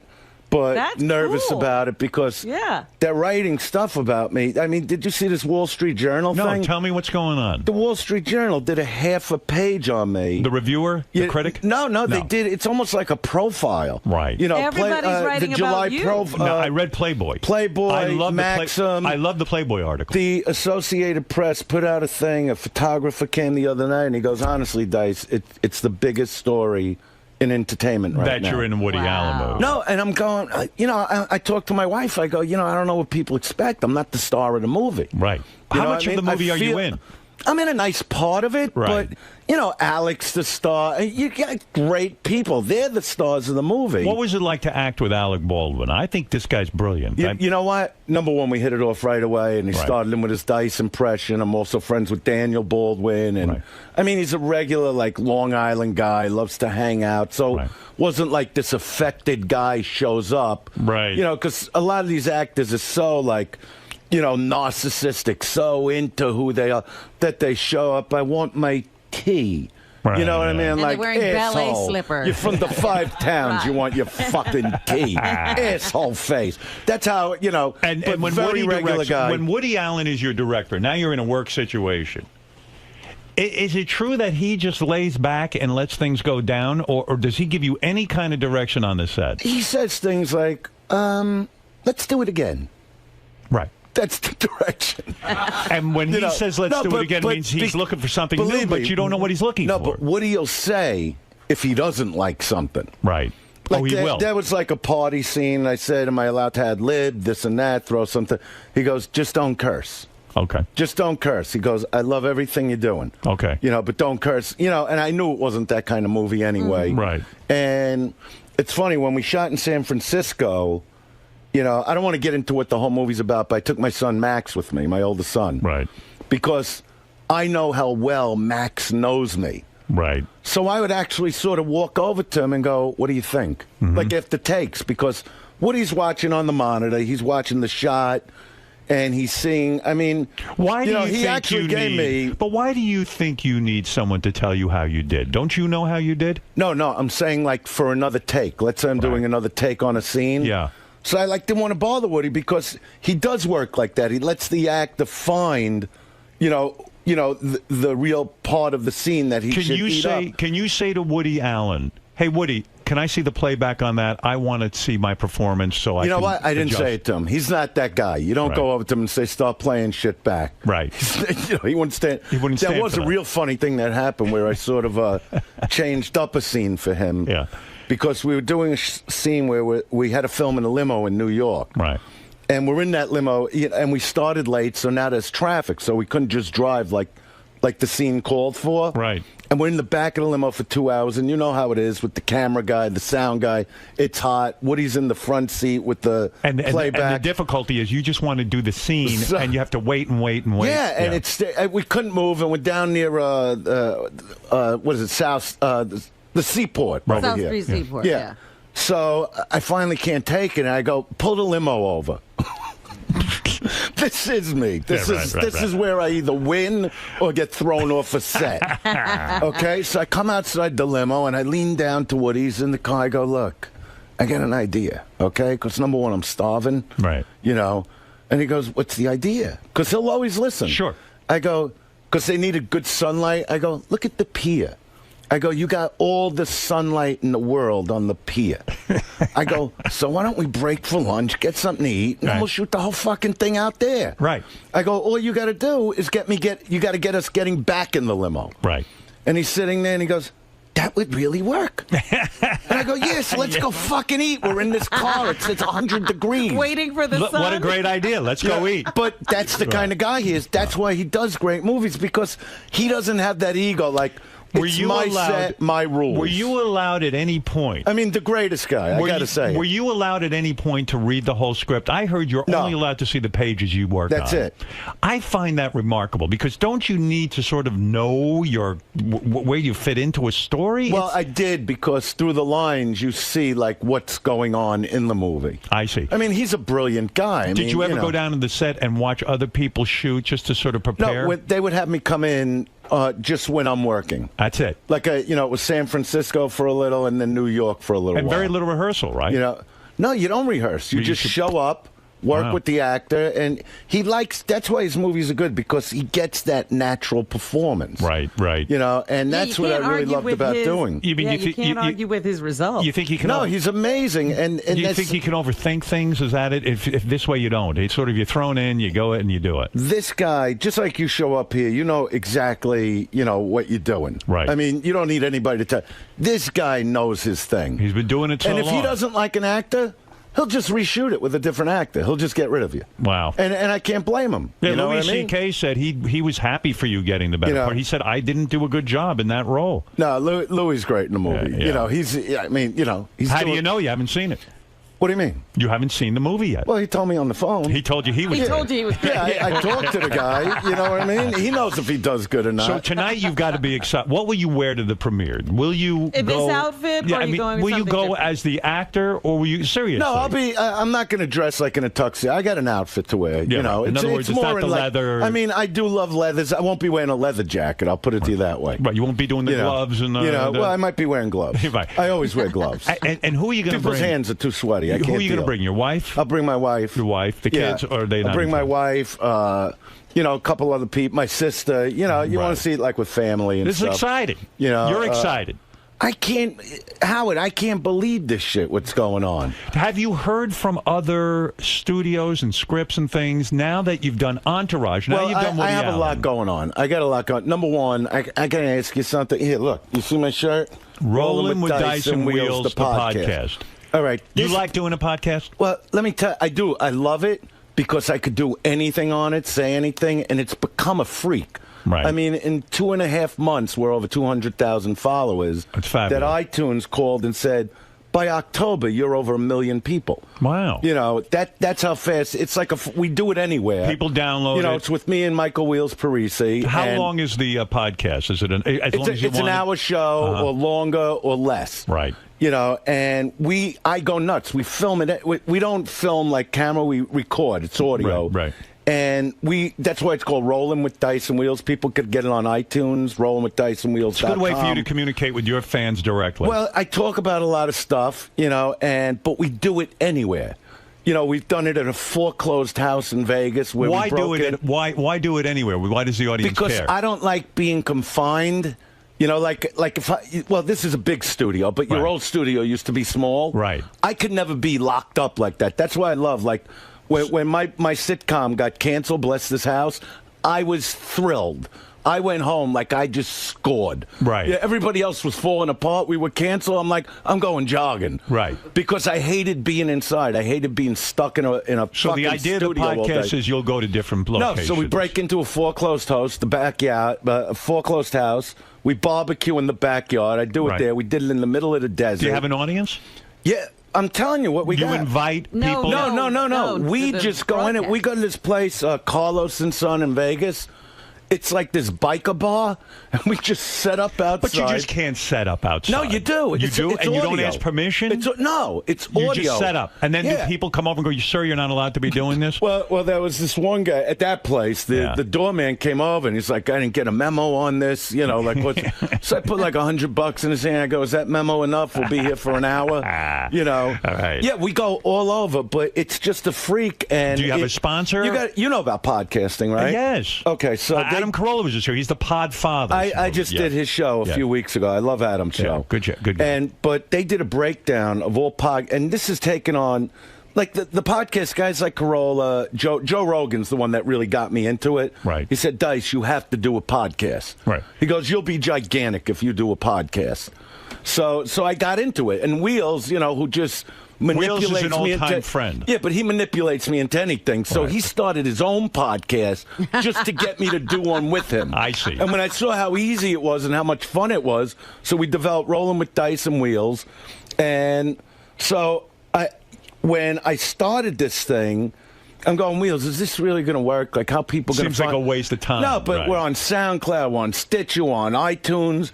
And people just started freaking out because there's no rules. Well, let's talk about it. Check out Dice's podcast. That's what I needed to talk to you about. What? You know when you come on the air? Yeah. Okay. No, because I talk about you a lot. I know when I come on the air. Like everything I know from radio, I basically got from you. So go ahead. What do you like? I'll say I'll be right. I'll be back. I'll be right back, but and he goes, but back from what? You know, I go, that's what Stern says. Well, you don't have any commercials. No, but you say. Yeah, but I don't know that. I don't do this. What do you say? What do I got to say? Why don't you say I'll be right back? No, but when I come on the air, right? I say I'm over here now, right? You know. You say, what do you hi, say? everybody. Because I obviously have heard thousands of your shows. I say, hey, everybody, here I am, or here you we're don't live. say good morning? I say good morning sometimes, or something. I mean, whatever. You switch it up? Whatever comes. You don't have like an actual... No, I say, there's hey no now. opening. Hey now, sometimes I'll say. Say hey now. That's I got from Gary Shandling. But You're I don't not want a fan, to do but so, I love and that. I know you don't do it. Yeah. No, like if we're starting the show, like they go, all right, you're on, Howard. What do you say? I did a song once with Rob Zombie, so we play this song, and I come on and I go, hey now, hey now, hey now. And I do hey now for about a minute, and then I get warmed up, and then I talk to Robin, and it's never the same. I don't know what to say. You know, I'm not the brightest guy in the world. Of course you do. You're a comic. Yeah, but then I get into it. But talk about your day. Talk about. Say, sometimes he's in the middle of and he's always taking money from me. He goes, "We need wires. We need." You know what to do. I gave him $1,750, and he got 3 mics. I'm going, where's my money? I don't have gas money. Where is the best place to play as a comic? What is the best venue ever to be a comic and play? Where is the best audience? You know, people say, "Oh, it's a great audience." But you know, where is it? Recently, I'm not even kidding. I've had like pressure on me to do like an arena thing again, like the Garden again, right? Which I actually, Ron Delsner will promote this.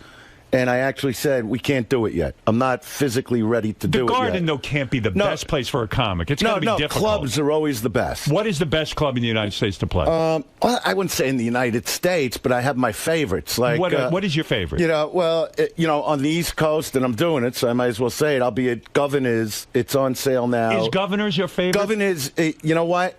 That room, you know... When I would do showcase clubs, I would do Dangerfields in Manhattan. Right. Which had that feel of Vegas because it's wide but not deep. Right. And Governor's has that same setup. It's a wide room. You've come there to see me, I think. Yeah, absolutely. And it's not deep. So, you know, you want the low ceilings. You want the laughs bouncing right back in your fucking face. So acoustics matter when yeah, you're a of course comic? it matters because... You know what? I've played certain big places. Like where when you get lost. Well, when I did the arenas, most of them were great. Like, I could really hear it well. Do you have to But, like, when I pause? did Radio City, I couldn't feel the crowd. Really? Yeah, I just because couldn't why? feel The it. acoustics in the room, it's just Yeah, not... whatever. And I'd come on stage, and I was like to my father, I go, I hate this fucking place. I don't feel them. Wow. You know, because like but Howie yet Mandel everybody's tells going, me the best show of his life was Radio City Who said Music. that? Howie Mandel said, out of all the places he's ever played in his life, Radio City Music Hall was his best, like his most favorite of all time. Isn't that funny? My favorite arena was Nassau Coliseum. Really? Yeah, because of the sound. I could feel that audience. When you play to a crowd that big, and very few comics and have. the worst crowd was, not the worst crowd, but the worst sounding place was the Meadowlands, which was, at that time, the biggest arena, 21,500. When you play to 21,000 people, isn't it, because so few comics have done that, but isn't it different because in a sense, you have to take a pause, don't you, in order for the laughs to come through and to settle the crowd? But that's how I trained myself as a performer. I trained myself to be in concert. Right. See, these other comics, when they just stand in front of a microphone and they do the jokes, even if they're great, you know, after 10 minutes, you'd be sitting there bored and go, I'm going to go outside. You were looking for a performance. I loved, that's how I got into the whole Dice thing, because when I would watch these guys, I go, they're good comics, so but Dice they is don't theater. move. Dice is theater. It's more theater. It's complete theater. They don't understand performance art. Interesting. You know, I've talked to a few of them, have learned it. Like when Chris Rock did Bring the Pain. Yes. Like, I spoke to him. I was like almost mentoring him on performance. Not on his material. He came up with all his material. But the way to move, I go, that was his best performance ever, well, right? I said, no matter how great your material is, Chris, if you just stand in front of that mic and people are on the couch, they're like the passenger in a car. They're going to conk out. And so he just took from that the advice sound. and he started to pace. And I would show him the pacing. And he developed his own version of like a very fast-paced back. So you can't help but watch. So do you help other comics? Chris Rock came to you because I remember Chris had made a decision. Well, he didn't come to me. Right. You know, you were just in a conversation. No, I was at the Comedy Store and he was on stage. And when he came off stage, this is actually a good story. Yeah. When he came off stage, we went to the same high school, we went to the same junior high, but we're like 10 years apart. Right. So, but we were bonded because of Brooklyn, and we always liked each other. So we're in the kitchen of the Comedy Store. I go, so what's going on? What are you working on?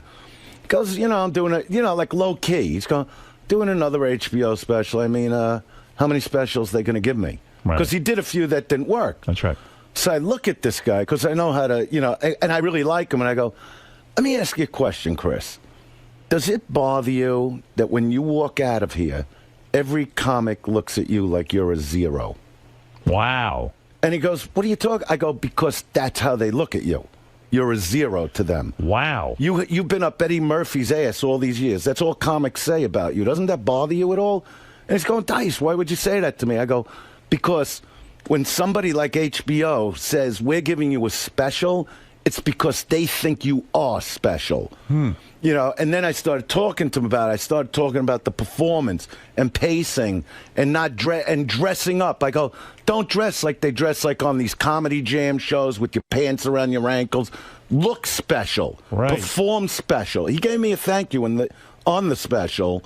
And I said to him, no, but the last thing I said to him, I go, all you need to remember when you're behind the curtain and you're about to walk out, I want you to remember what I told you. Every comic wants you to fail. I go, and then you use your other side of the brain and think about the family that's been backing you, the people that love you all these years, and you go out and you kill them. And that's exactly what he did. I find that to be a very brave thing to do and also a very loving thing to do. To sit there and stroke a fucking guy and say, hey, yeah, great job, and walk away is not very loving. No, because he wouldn't have got another shot after that. That's right. And it seemed to have perked him up, I guess, huh? I mean, it was a good Well, it probably talk. gave him something to think about. Well, yeah, because I'm a friend telling him this. Yeah. But I'm giving you the abbreviated version. And that was his best special ever, right? Because he went to a new level. Because when you're back, you got to be a fight. That's why, I was talking to you about The Garden, right? But when you watched that special, did you say, holy shit, this guy just took it up a notch? I knew it was great. He did it. I knew it. Right. The material was already there, right. But he didn't have that performance thing going on. And 50% of it is the performance. I sat there watching it like I was his manager sitting in the corner of a boxing ring waiting for the next round. Did you call him afterwards and say, shit, man, you really... But I saw him, and I was proud of him. You know what I did mean? you say to him? I just told him how great, but he already knew because it was an instant effect. And you're right. That thing you said to him is very true. Every comic here thinks you're a zero, and all you do is have your fucking nose up Eddie Murphy's ass. That's a great thing to say. Well, you say that to somebody like, when somebody says to me, you can't, that makes me do it. But some guys would have gotten insulted by what you said. But he wouldn't because we're friends for many years. Right. And you know what I mean? You were Since being he honest. started. Yeah. You told him what people were saying. It wasn't like I told him your material stinks, you're not going to... The material was great. Right. But Brilliant. you weren't moving. You're standing like this. I go, walk around a little. You start building. Own the stage. Yeah. I go, the people are watching at home. You don't want them to go to sleep. I go, you can score. You just have to perform right. I go, all these fucking guys, go back in the room and look at what's up there. You're right. There are a lot of comics who really have good material, but they have no stage presence. They don't understand it. And that's why I'm saying all these guys want to do places like the Garden. And you know, a guy just did it. Kevin Hart just filled the Garden. Right. And, Well, you you know, go I back take to- personal pride on something like that because guys like that come along now. See, I set that bar that if comics don't hit that, you know what I mean? But that's why I'm upset when I hear you didn't save your money because you earned an incredible amount of money. Yeah, but look and you at did the an incredible accomplishment. thing. Yes, but the accomplishment is great. But why shouldn't you have something to show for it? No, but I'm not dead broke. I know. You know what I mean? I just don't like that. Let me tell you, I just made a deal. I'm doing a TV show. Where did the money go? Is anybody going to ask Gambling. the question? No, it wasn't. And I ex-wives. bought houses, ex-wives. I got to spend it on a bought lot of great things.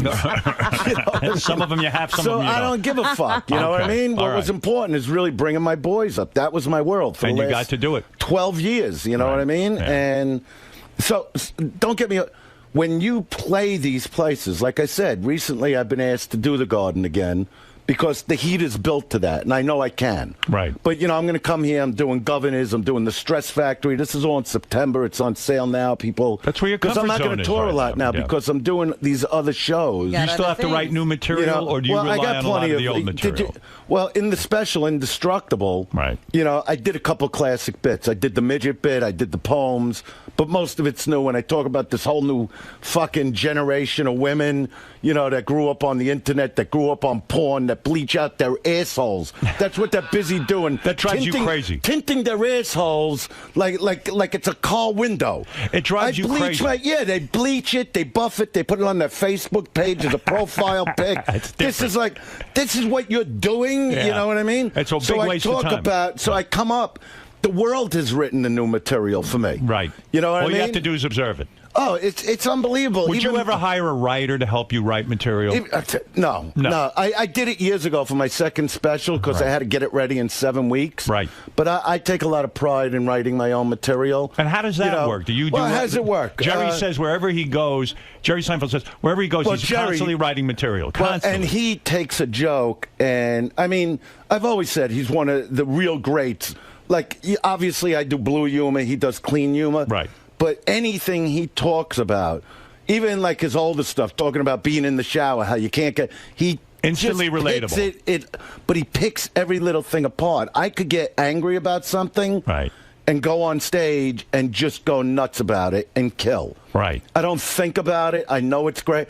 I went up the other night. I had I don't even know why I had an argument with not a bad argument, but like before the show, I'm tense, ready to go on at I'm at the Hard Rock Casino in Vegas now. Right. And so I go on stage. I see this married couple, and I know they're married for like 20 years. You could just tell, you know. Right. And I go, so how many times you been married? And the guy's going, 2 times. I go, do you know what you say about you when you get married? You're saying, I hate me. I hate real life. I hate being able to leave the house, go where I want, come home. With a wife, you got a curfew. You know, I want you to take you. When you marry somebody, you're saying, I want a whole other family to hate my fucking guts. It's I very need true. somebody else's mother that I'm taking care of, that I bought a fucking house for, gave her a beautiful car, beautiful life. But your mother seems to have a fucking problem with me. Right. That behind my back, your mother's going, you know, I never liked him. He doesn't treat you right. And then the girl wakes up one day, and I'm just going off on this, and she goes, you know what? You're a fucking loser. It never ends nice. You're a right. relationship, let me finish this. Yes. You can never go over to a girl after 4 or 5 years and go, hey, look, shake hands with me. This was a great run. Yeah. You know, take whatever you want. I got to get out of here for a while, so I'll leave that. No, it always starts bad. You're true. a loser. You're nothing but a my friends think you're a loser. My mother thinks you're a loser. I go, so guys get shell-shocked.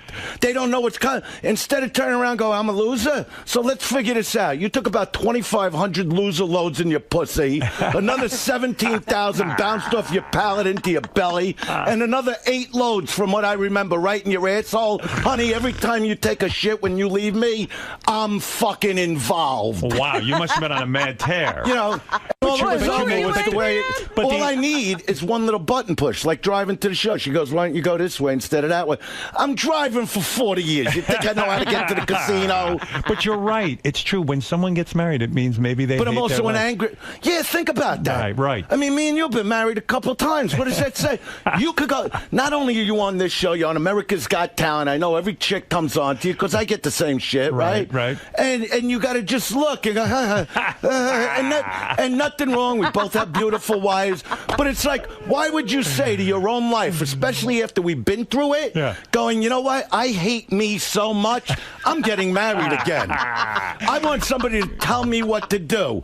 Yeah, we're going to, and do you know why everybody's happy at a wedding? Right. I'll tell you why everybody's happy. Why? Because when you're going to get married, a few years before you got married, you were dating, right? Right. Your first wife. Yeah, absolutely. But I'm talking before your Yes. first wife. You went out with girls. Yeah. You fucking split that fucking grease pit in half. Your cock would blow up so big you'd break a pussy in half, these fucking animals.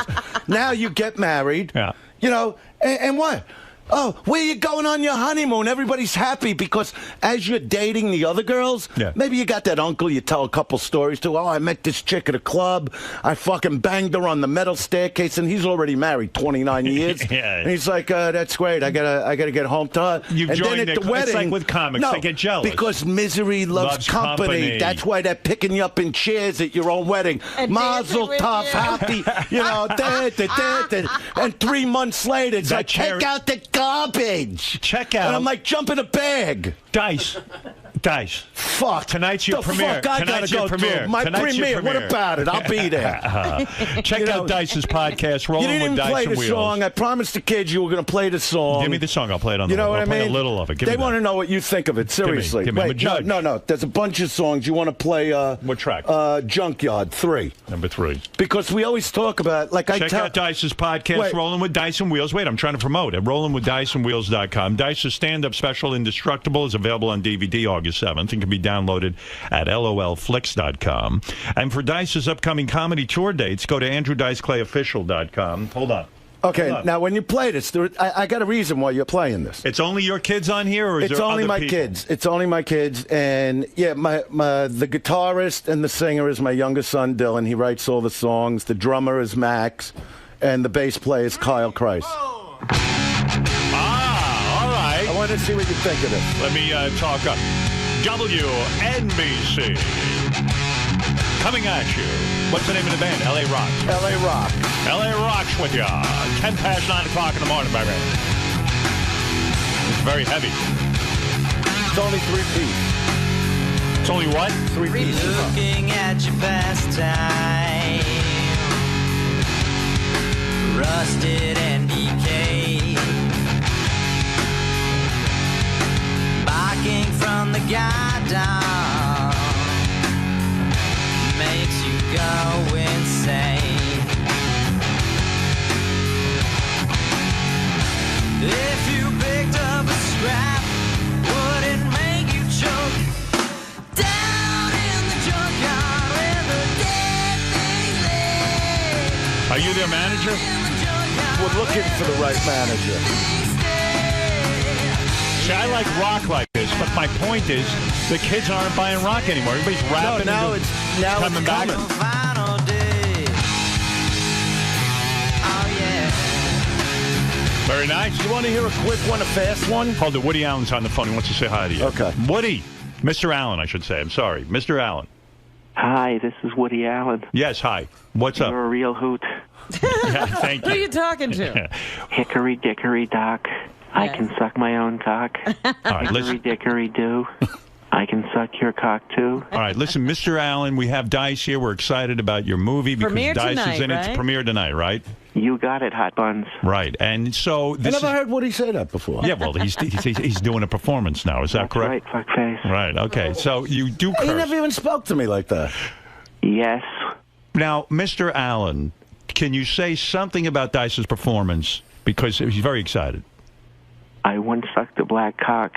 It was so big. All right, look what we're doing. I'm playing great rock for you, and you got this jerk off on the phone. All right, say the something impression nice. isn't even good. It's not good. It's not a good one. If it was good, I would go with it. You better not have... Are you a fucking comedian? Yes, he is a comedian. Yeah. Get this fuckwad off the air. All right, goodbye. That's some nice way to talk to a guy who stars in your movie. I can't believe Woody. You know what I mean? Dice, I'm excited for you. What other track do you want me to Look at the one that says Blitz. What track is that? Because that's a fast song, and it's a quick song. It's on the CD. Is this Blitz? People could actually go to also iTunes, look for LA Rocks, and download the EP. But yeah, we are, Howard. We're looking for the right team. Do they have sex with their fans, You know, the boys? Well, they know my that's younger part of one it. has a girlfriend. Dylan has a girlfriend, and yeah, Max is having a good time for himself. What track are you saying? They need to It says make a Blitz. naked video. Blitz. Blitz is one. Blitz is one. This is like one of the first songs they recorded. They got to make a video naked video. like Robin Thicke Robin with naked Thicke. chicks.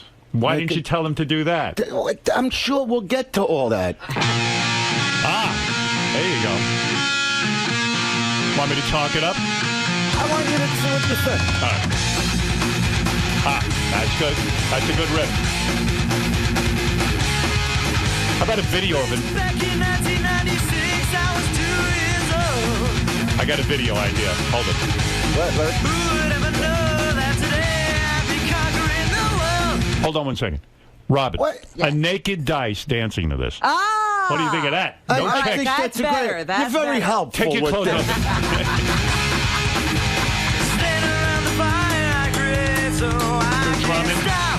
Hold me back. The boys are good. They're talented. Yeah, he recorded this when he was 14. Really? Yeah. This is a He's 14-year-old? See, he didn't let me get into it. That's impressive. You're a proud father. Would you have been proud of your boys if they became accountants or something? Why can't we listen to something? Spend all my time in my head where I make my plan. Stand around the fire, I grit. You play golf? I hate golf. Good. I can And I hit the know ball. you're saying this just to get... No, I can hit the ball 300 yards. I'm a professional. I only need a couple inches to hit it. I hate golf, too. This is nice. I like it. I love it. No, the thing with golf... Your boys are You into know the what I right thing, yeah. No, I wanted to hear what you thought of I that, love because it. we are I looking love for the that right kind of match. shit. They had a record company behind them, but they weren't on the same page with the owner, so we're looking for the right record company, the right management. It'll happen. Tell the boys You to know, relax. and they're doing the gigs. No, they are relaxed. They got to play. They got to play out. That's the thing. They play everywhere. You know, they've been at, vinyl. They're doing clubs all over In the LA. day and age of American Idol, America's Got Talent shows, everybody thinks instant stardom. You got to go out, play for the people. You know how it's done. Could you imagine? How many years? How many years were you in clubs before you hit it big? Oh, 10 years. There you go. Yeah. That's the point. All right, listen, Dice, I could yenter it up with you all day, but of course No, we've we run gotta out do of what we time. gotta do. I'm excited for you. I'm happy for you, and I think it's great. What's the name of the movie? Yeah. Wait, we didn't even talk about the big show. We didn't What talk big about show? nothing. By the way, what is the name of the movie? What movie? The movie Woody I'm in Allen today? movie, yeah. Blue Jasmine. Blue Jasmine. Blue Jasmine, the premieres Who, tonight. Blue Jasmine? Blue Jasmine. See, I didn't do the part like that. That's the whole thing. Hey, I'm here to blow Jasmine. That's how you should have done the read. Yeah, Hey. take off your pants. All right, listen. The movie's out. So we won't talk about when I saw Kate a little undressed. All right, No, we don't no. have to talk about that. Who'd you see undressed? No, I don't want to talk about Who did you see it. No, undressed? you got to go. Give me the CD back. No, I'm keeping it. All right. Andrew Dice Clay, everybody. And please go to AndrewDiceClayOfficial.com. All the tour dates. And, of course, go see the new movie. How can you not? Yeah, but tickets, what's on sale now? Did they Blue tell Jasmine. you? Did they tell you what's on sale? Governors is on sale. The Stress Factory is on sale. I didn't know that. I think they didn't give you all this. The theater in Inglewood is on sale. There's a lot of things they don't give you. My publicist, Jeff Abraham, he's the best publicist. He gave me these three things. Let me see. What did he say? What this fucking guy? Fire him. The Dice stands up special and destructible comedy. Yeah, I'm gonna fucking call this guy now. We'll be back right I after try to these handle words. every fucking thing. The great Andrew Dice Clay. great everybody. to see you. Great seeing you. We'll be back right after this. Oh, you'll take one with my camera. You got to take one with my camera. About your eyes. It's so terrible. No, but when they take that gel out, I'll be able to see. Like if I couldn't walk around the room now, but I'll see my fingers moving and shit because it's like looking through a bottle of water. Okay, here we go. 1, 2, 3. No, but people have been asking me about that, so I'd rather say what it is than hide it. No, that's a tough thing to go through. I mean, it's 3 years. Scary. Yeah, I mean, that's scary. My father has one eye. It's a you gotta adapt. That's it. That's what I've learned in life. You just gotta adapt. Well, I'm excited about the movie. I have to go see it. Yeah. I wish you were going to the premiere. Well, I would, but it's a Monday night. I can't go. America's Got Talent is live this week, so we're doing it from Radio City, and it's crazy, the hours. Do you love doing that? I enjoy it, but it's too many hours for me. Oh, really? If you get up at 4 in the morning, then you got to be... But I thought it's a great move. Dice. Safe if to the say, first one's stupid, I'll leave. It's safe to say you were in the cage this morning with Howard. I mean, you were definitely. on fire. Yes. How does he bring that out in you? He does like a shooly on me. A shooly, this guy? Yeah, he knows how to twist. You know what I mean? Howard knows how to manipulate, how to get things out of me, things like that. Next question. What do you respect about, now that you've gone into podcasting, what do you respect about what Howard brings to the table every day for the last 30 years or so? Well, you know what? The reason podcasts exist is because of what he did with radio. And they're calling Adam Carolla the Podfather? It really should be the king of all media, Howard Stern. Well, you're talking about how did podcasts happen because of him. See, because of what he fought for in his field with radio and took it to the level he went, which is never going to happen again. Nobody's ever going to top that. We know that. So podcasts came along. All right. Thank you, sir. What? Thank you. I was thanking you for your time. Thank me for what? For your time, for making time with me in the hallway. I mean, all of a sudden, you get an attitude with me. No, sir. You know what I mean? Not at all. I mean, I'm a nice guy, but you want to say something like that to me. Well, you were out of line. Come down. You were out of line, Greg. He was out of line. Well, I know you have it's a little condescending. So what's the third question? You get one more question. You owe Mr. All right, calm down. What's the question? Dice, you've tried. You've been in acting. You've done stand-up. You sold out the Garden. Now podcasting. I think you're winging this question. On your agenda? Yeah, I am. What? What's next on your agenda? Whatever they offer me. All right. I'm getting that. Well, thank you, sir. All right. Good to see you.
Aren't you banned, Eric?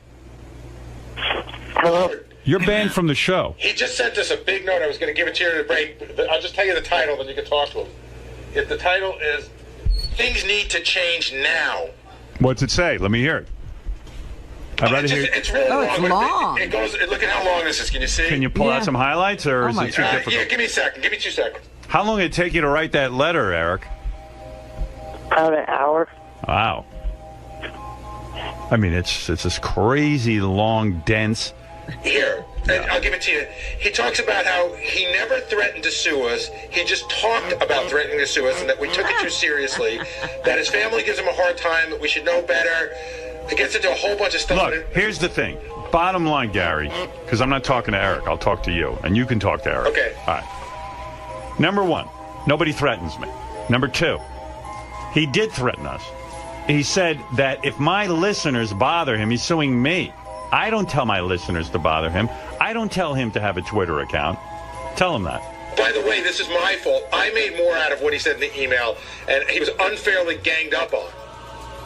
Enough is enough. I want to get back on the air and be able to talk to you about AGT and other shit. Then he goes on to name a whole bunch of people. I have no idea who the fuck they are that he's mad at.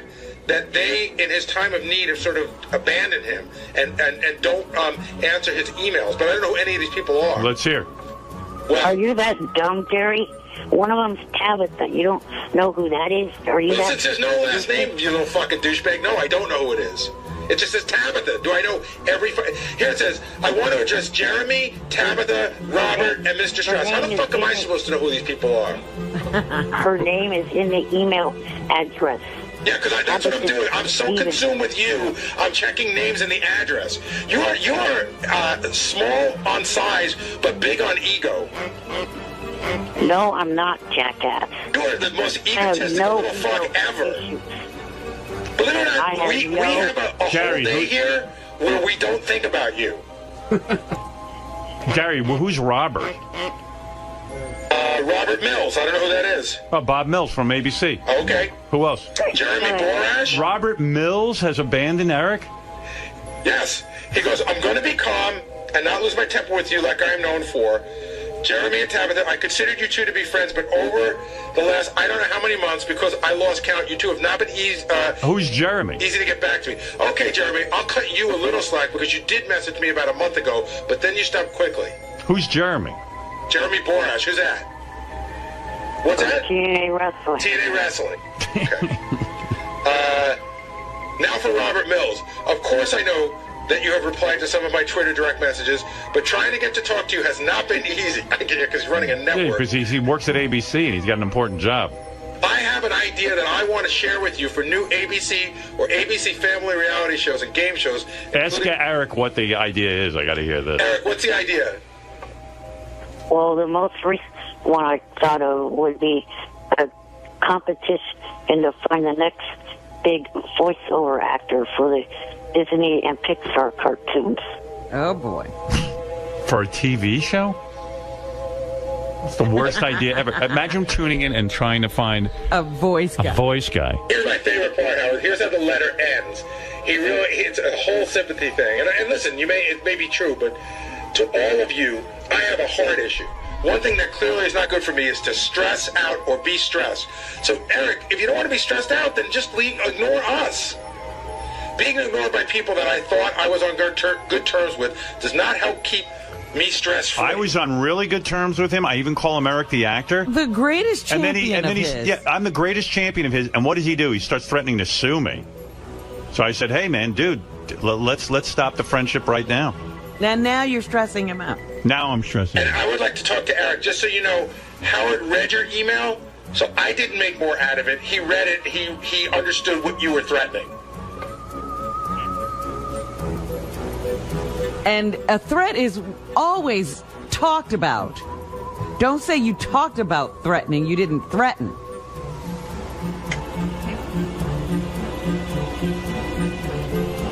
Or Gary didn't even word that one right. What? I did not say anything in that email that was sent tonight that said that my parents and my family give me a hard time. I didn't write that. Okay. I know I didn't write that. That was bullshit that came off of what Gary just said. Look, my after family 38... did not Hold on, give shut me up a second. Shut hard time at all. Shut up. Look, after 38 years of being around my parents and family, I know how they are. All right, look. I know. I got to go. I didn't say that they give me a hard Stop picking out little sentences and just shut the fuck up. But you don't like Eric, Gary. He is ungrateful. He wants what he wants. The whole world has to stop. Zoo. Go to the Bronx Zoo and visit your relatives, monkey ass. That is hysterical. That is fucking hysterical. And by the way, a joke that's never been told before. Very original and told with, the timing of a top-notch comedian, douchebag. You have relatives at the Bronx Zoo? Apparently I do, according to this fucking genius. Go get in a worst pitching contest with Hurley Ray Jepsen. Who? What did he say? The worst pitch since Carly Rae Jepsen. The worst what? He said go into a pitching contest with Carly Rae Jepsen. Again, because that joke hasn't been told. Eric, you got to get something you got to be original. Well, how's he going to do that? Oh, come on, that was That was a week ago. How many people have said that joke between now and last Sunday? At Probably least no one. 1,000. At least I'll go to my Twitter. At least 1,000 people have told that joke, Eric. Did Eric get rid of his Twitter account? Yes. He did? You know that for a fact? Well, JD just yelled it out to me, so I don't know. All right. Did you ask him why? Well, I think the stress is too much. Oh. Oh, wait a second. It's back up, they're telling me. It was down and now it's up. It's up, down, you never know. It's like the weather. Ask him if his Twitter account is up or down. Hey, Eric, your Twitter account up or down? Hello? I'm not. It's not up. So, wait, hold on. Does Eric, the actor, have a Twitter account that is now active? No. Okay, whether you're tweeting or not. So the account that you had has been shut down, correct? Oh, I'm trying to keep it under fucking wraps, you ape face. What is he doing? It is up. He's trying to keep it under wraps that he wants the audience to think it's down, but it's really up. Because I'm only trying to use it to do direct messages now. So it's like a and secret... not messing with the What happened to email? bullshit. It's a secret Twitter account? How can you have that? People are going to figure that out. By the way, Howard, if you go to Eric's account, the only people he follows, for the most part, are all these porn chicks with huge tits. Like all big boob accounts. Well, come on, he's a guy. Can you blame him? See, I'm the only one who defends Eric, and then he's busy fucking threatening me. I've had it. I mean, I'm pissed. What is the big deal? Why does he need to get back on this show? I don't know. Why is it stressing him out that he can't be on? Eric, why is it stressing you out? Let me say something, and then I'll answer that question.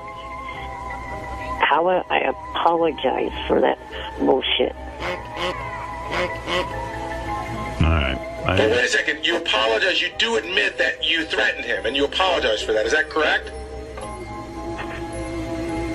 I may have gone over the line in what I said. You do admit that without this show, there really is no career for you, correct? Yes. So is that why you need to get back on? According to Johnny, no one wants to deal with me unless I have airtime on this show. You needed Johnny to tell you that? According to Johnny.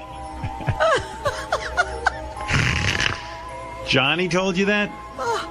You were under the delusion that you had some kind of appeal beyond this? Well, I was hoping maybe I would. Oh. All right, I'm going to go back. I'm going to go back and think about whether I should unban you or not. I'm going to think about it. How's that? Fred the retard, stop hitting that.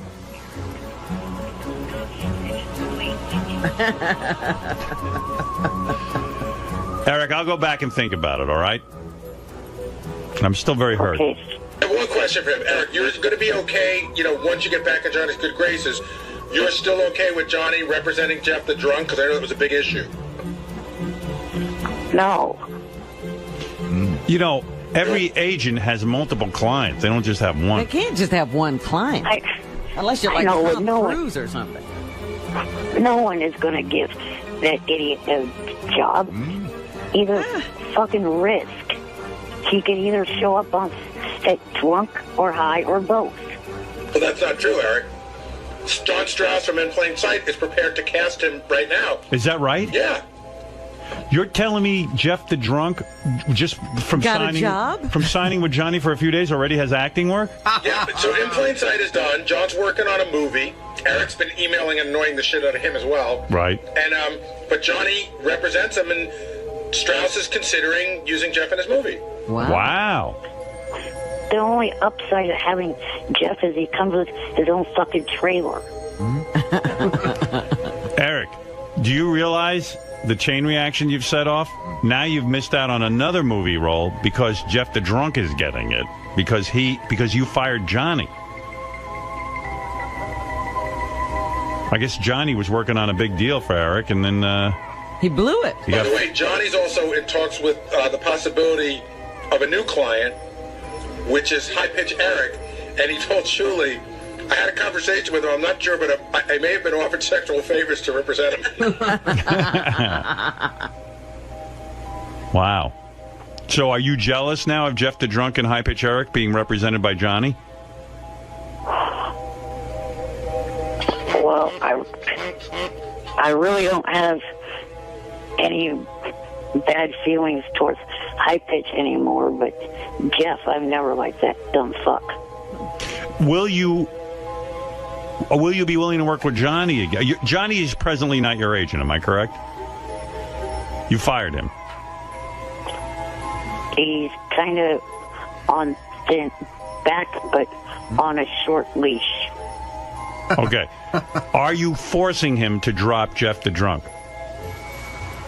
That's one of my conditions of having him continue to represent me. Jeff, as he comes with his own fucking trailer. Eric, do you realize the chain reaction you've set off? Now you've missed out on another movie role because Jeff the Drunk is getting it because you fired Johnny. I guess Johnny was working on a big deal for Eric, and then he blew it. By the way, Johnny's also in talks with the possibility of a new client, which is High Pitch Eric, and he told Shuley, I had a conversation with him, I'm not sure, but I may have been offered sexual favors to represent him. Wow. So are you jealous now of Jeff the Drunk and High Pitch Eric being represented by Johnny? Well, I really don't have any bad feelings towards High Pitch anymore, but Jeff, I've never liked that dumb fuck.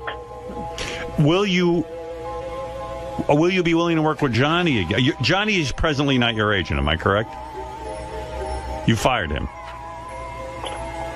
He's kind of on thin back, but on a short leash. Okay. Are you forcing him to drop Jeff the Drunk? That's one of my conditions of having him continue to represent me. So in other words, you will not work with Johnny if he's not exclusive to you. Right. Oh, here's a better demand I heard from Shuley. He's demanding that Johnny buy him either a motorhome or a van if he wants to represent him again.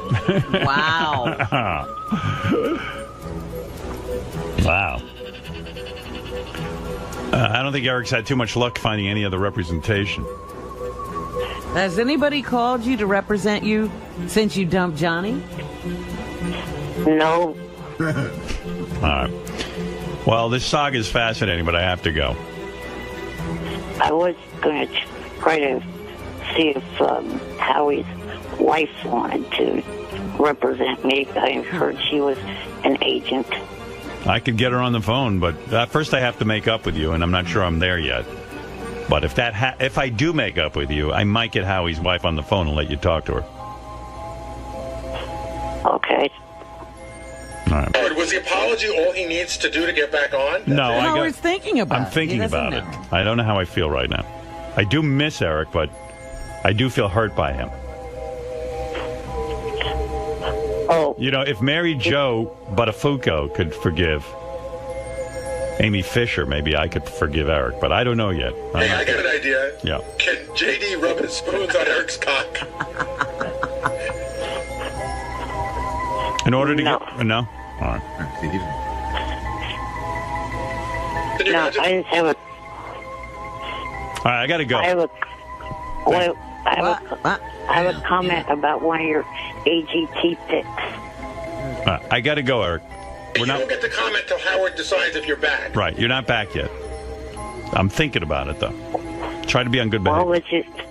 Thank you. I'll just say he's not a rookie. All right, Like all I got to the go. others. Got to go, Eric. Bye-bye. Bye. All right. Little fucker keeps pulling me back in. I said you're as addicted to him as he is to the I know. show. It's not healthy for me. I'll talk to Robin about this privately, about whether I should forgive Eric. So sad that he really thought he didn't need the show, and he's found out. Johnny had to tell him that he needed Johnny the show. told him. Well, that's why Johnny's a good agent.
Hi, I'm Alec Baldwin. I'm here at Sirius XM Radio to sit with Howard Stern to promote Woody Allen's new movie Blue Jasmine, but of course, most of all, to worship at the temple of Howard.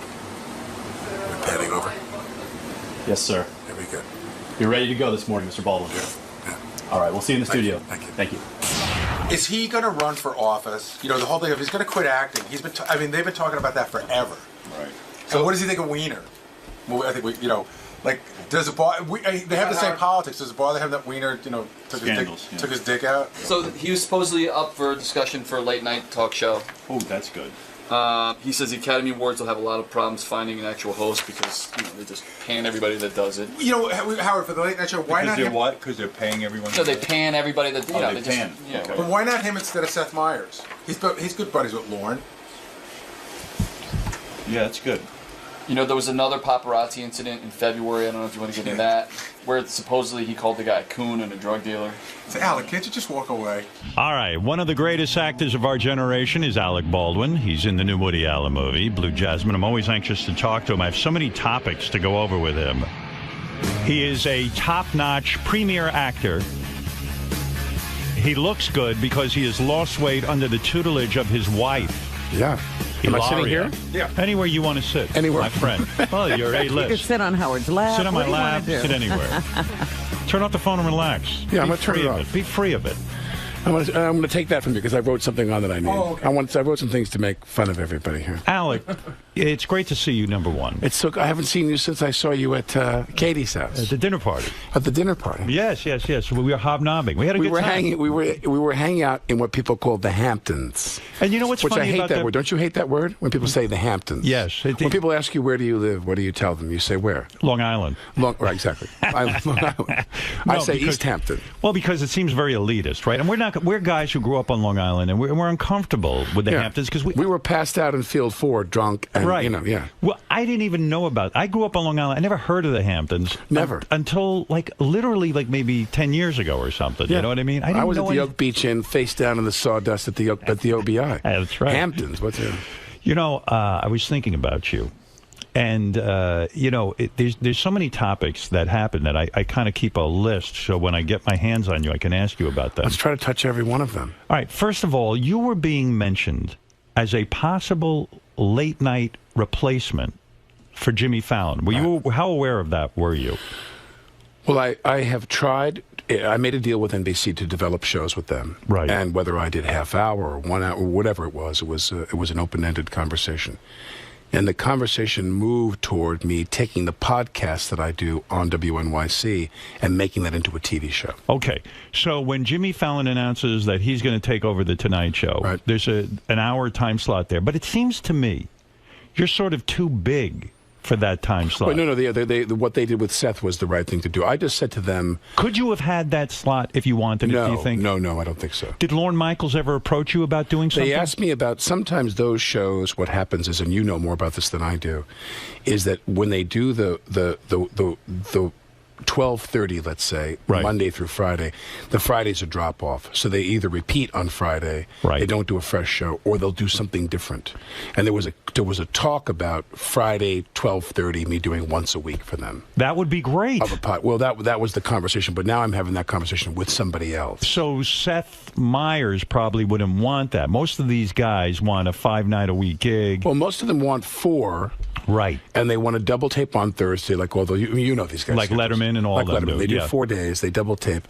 And then but they found out that in the airing on Friday, the numbers on Fridays kind of crash. Right. So they would either repeat, or like a vintage show, or they would do something completely fresh. So what happened to that idea? That would have been good, because your podcast is very good. I point out also, particularly the episode with David Letterman. You did an hour podcast with him, and I found myself riveted.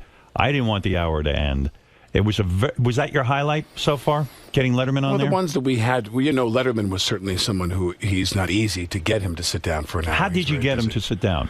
I just asked him. I did the show with him. He's always been very sweet to me. He's always been very kind to me. You were good with him. And, and when I do his show, he knows he wants you to come out and try to, he wants to rub 2 sticks together there. He doesn't want to do all the work, and some of the people come out there, they're not as energetic, if you will. But he... I asked him to come do it, and he said yes. And where we record, I've made fun of this a million times. We record. I'm going to have you come do it. Yes. And we record at this guy Larry Josephson, who's one of the deans of the old Pacifica Radio, BAI. Yeah. Old commie lefty radio. He does this show. He has a facility called Radio Foundation in his apartment on 89th and Central Park West. His apartment. And that's where you record. We go into a booth in his. It's the size of a phone booth. That's what's nice about a podcast. You don't really need. His apartment is like something out of a Woody Allen movie from the 80s. It's bagels and cream cheese on a plate and orange juice from Zabar's. And you come in, and Larry is the executor and the distributor of the Bob and Ray estate. Oh, wow. So everywhere is all Bob and Ray material that he's shipping out. He has an antique toy. His place is a nut house. Right. And you go there with him, and you get into this little booth, and people sit down. And the only principle, if you will, or the only idea behind the show was, if you don't push and you let people say what they want to say, they're going to talk to you. Yeah, right. Yeah, we're not asking. We're letting them do it their way, and they tell you stuff. Do you think that this is something I've been thinking about you? Do you think the New York Post has it in for you in the sense because you're liberal? How could you possibly ask that question? No, I mean they constantly, and I want to know. I know it's early, Howard, but is that a serious question? How much does it bother you? I want the real answer. I mean, when you're I'll give you an example. I'll give you an example. Two things, because I don't want to spend too much time on this, but I think it's interesting to me, which is that I got called down to the Manhattan District Attorney's office. They said, we want you to come down here. We're investigating charging you with a hate crime. This was the paparazzi. This is the paparazzi. You called him a racial epithet. They claimed you called him a coon. Well, check this out. Now, on the Post, I can show you a link. I can take you right to a link that will show you in the Post where they did not say alleged. They accused me. They said he said this. Right. They painted you to be a racist. No, wait a second. Now, so I go down there. It was fascinating for me because it was upsetting and disturbing, but it was fascinating because I said, now we're there, and the young woman that was there that he was photographing with her, he was part of this duet with her. I said, she's a reporter. I'm assuming she has a camera or a recording device. And they all sat there and they kind of stiffened, this woman in the DA's office and her 3 assistants. And I said, am I right? I said, you have a recording of the episode. And there's a long pause, and she said, yes, we do. So she was trying to get me to admit to something before we played the tape, which proved there was nothing. Right, I heard the tape. There was no reference to you saying coon. She plays the tape, and the guy comes back, and he literally, this African-American guy who's this photographer who said he was ex-NYPD, right? He comes up to the young girl, and this girl's like, I mean, God bless these people. I guess they can't get a legit job somewhere else. They couldn't get into the NBC page program. She's this really kind of gum-cracking little dipshit who works for the Post. And she's there. No, this girl was like, she's all these people who like stake you out in front of your apartment, and my wife is pregnant. I mean, what kind of people do that kind of work, right? Well, but I keep forgetting they're reporters. You know, they're journalists. So this girl's there, and the guy comes walking up to her, and they literally have this on tape. The guy walks up and goes, she goes, "What happened? What did he say to you?" And the guy says, he said, I don't know. He said, I think he called me a coon or something. I couldn't tell. Like he says, I think, and she goes, and the girl starts salivating. And she goes, writes it. She says, did he called you a coon? And the guy goes, I don't know. Like, so he doesn't, so you get into this whole thing of like, no one says that. Yeah, because I remember reading it, and you do believe whatever you read in the paper. You know what I mean? Do you? Kind of do. Well, I'd like to. I tend to think that it's supposed to be legitimate. You kind of think, well, they must have something. And then I remember actually hearing the tape, and there was no reference. Well, I've gone the other way, which is I've progressed to where very quickly I realized nothing that's handled by News Corp is true. Nothing on Fox or nothing. Okay, so here's the question. But wait a second. Yeah. And now I take that, I extend that to all media. Now New York Times? I still think I think the New York Times is well, obviously it's heads and above most others, but still they have an agenda and they have a bias as well. So here's my question: because of who you are, you must meet Rupert Murdoch from time to time at parties. Never. You've never met him. Never. I met his wife at Carnegie Hall. Right, and they were in the midst of their like coming apart. I see. Because it would seem to me that all you would need to do is go up to him and say, Rupert. I could tell that Rupert Murdoch's marriage was ending because his wife was nice to me at Carnegie Hall. You knew she was like free. So she was free to be photographed with him. You knew they were done. Had she been, they were cooked. Because I'm always amazed that Rupert Murdoch is a guy who can go around and go to big charity events and be seen and be public and everything. And then nobody ever says to him, "Hey, why are you so mean to me? You're putting me on the front page of the Post, and you're killing me with it." But let me mention this, which is this is the point you bring up, which is that Rupert Murdoch does what he has to do. Right. He's got a company. He's above board about that. When I was reading about him getting separated from his wife, it was fascinating how they were talking about this biography of him that's coming out. And they said he has no friends. All he does is work. Right. And all he does is every now and then he socializes with this circle of these very wealthy, powerful people. All he has is his children. There's his kids, his son, his enterprise. His work is his mistress. The wife's going out the window, blah, blah, blah. That doesn't bother me. What bothers me is Warner Brothers. And I've said this many times, Warner Brothers, you walk down one hallway and there's a movie studio you're going to go work for. Right.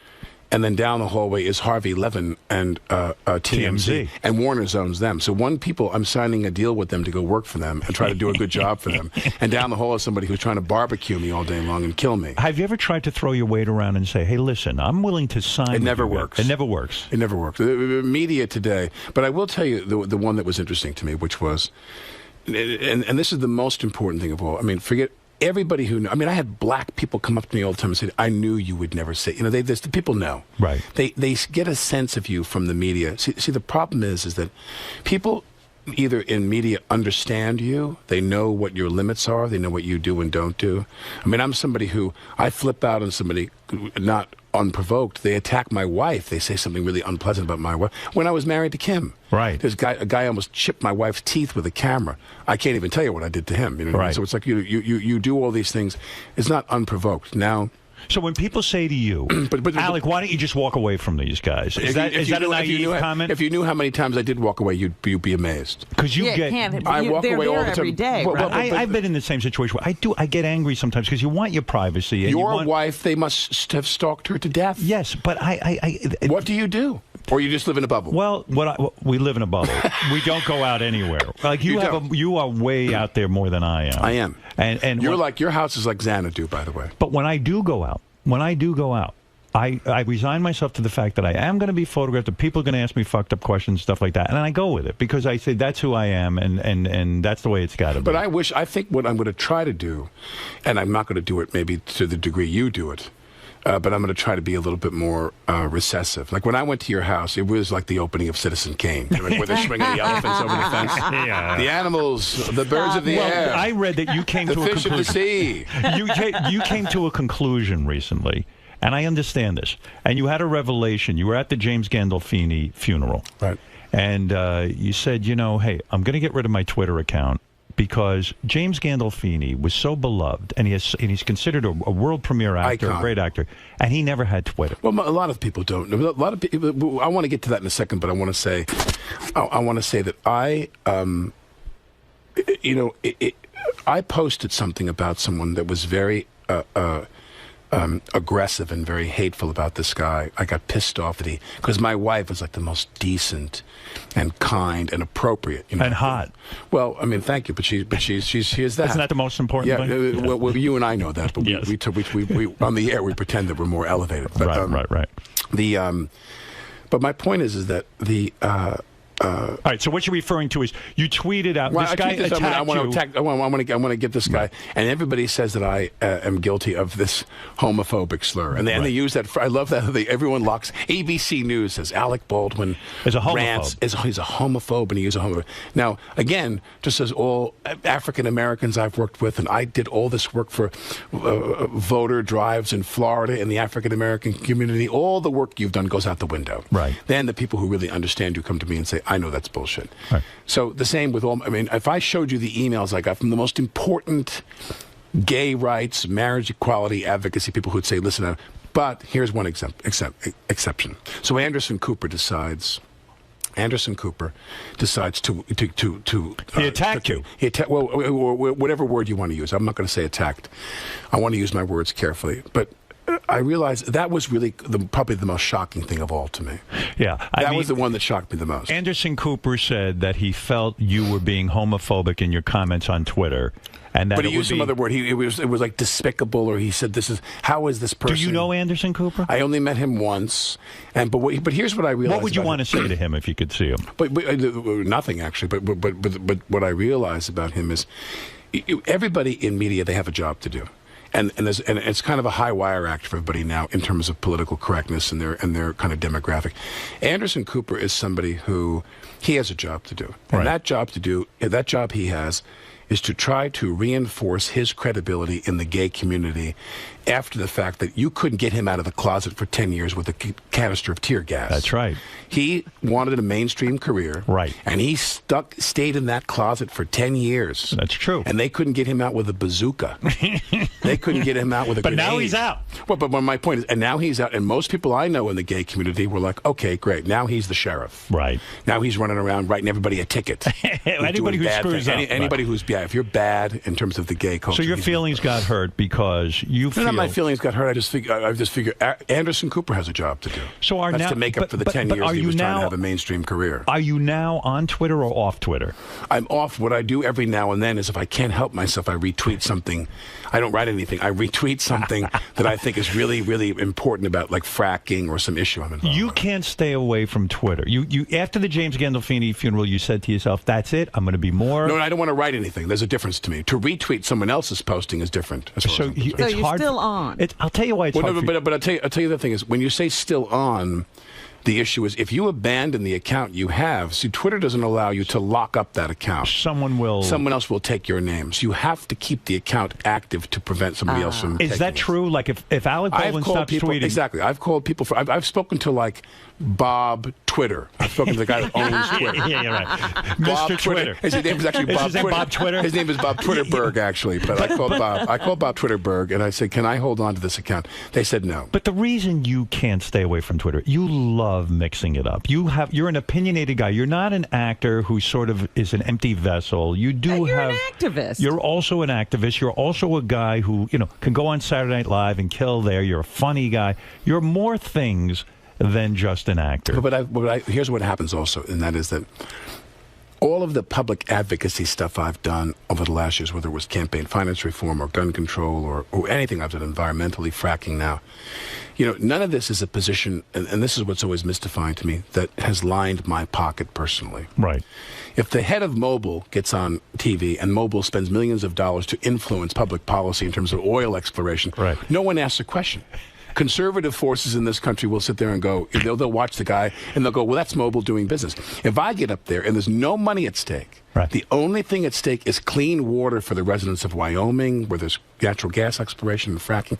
People look at me, they're like, shut up, Alec Baldwin. Why should we care what you say? Like you have a personal financial agenda. Yeah, not even if you don't have a personal agenda. Right. We just want you to shut up. Yeah, we right. don't want your Why opinion. is that? Like you say, if Mobil If I gets say up, I they want to have an protect agenda. your water, right? I don't want to increase the stock price. I'm not driven by the Dow. I want to help you. Why are some They're like, people? shut up, Alec. Why are some people so anti-science? It's proven that if you have fracking, that things can go wrong with the water. And what's more important than your local water source?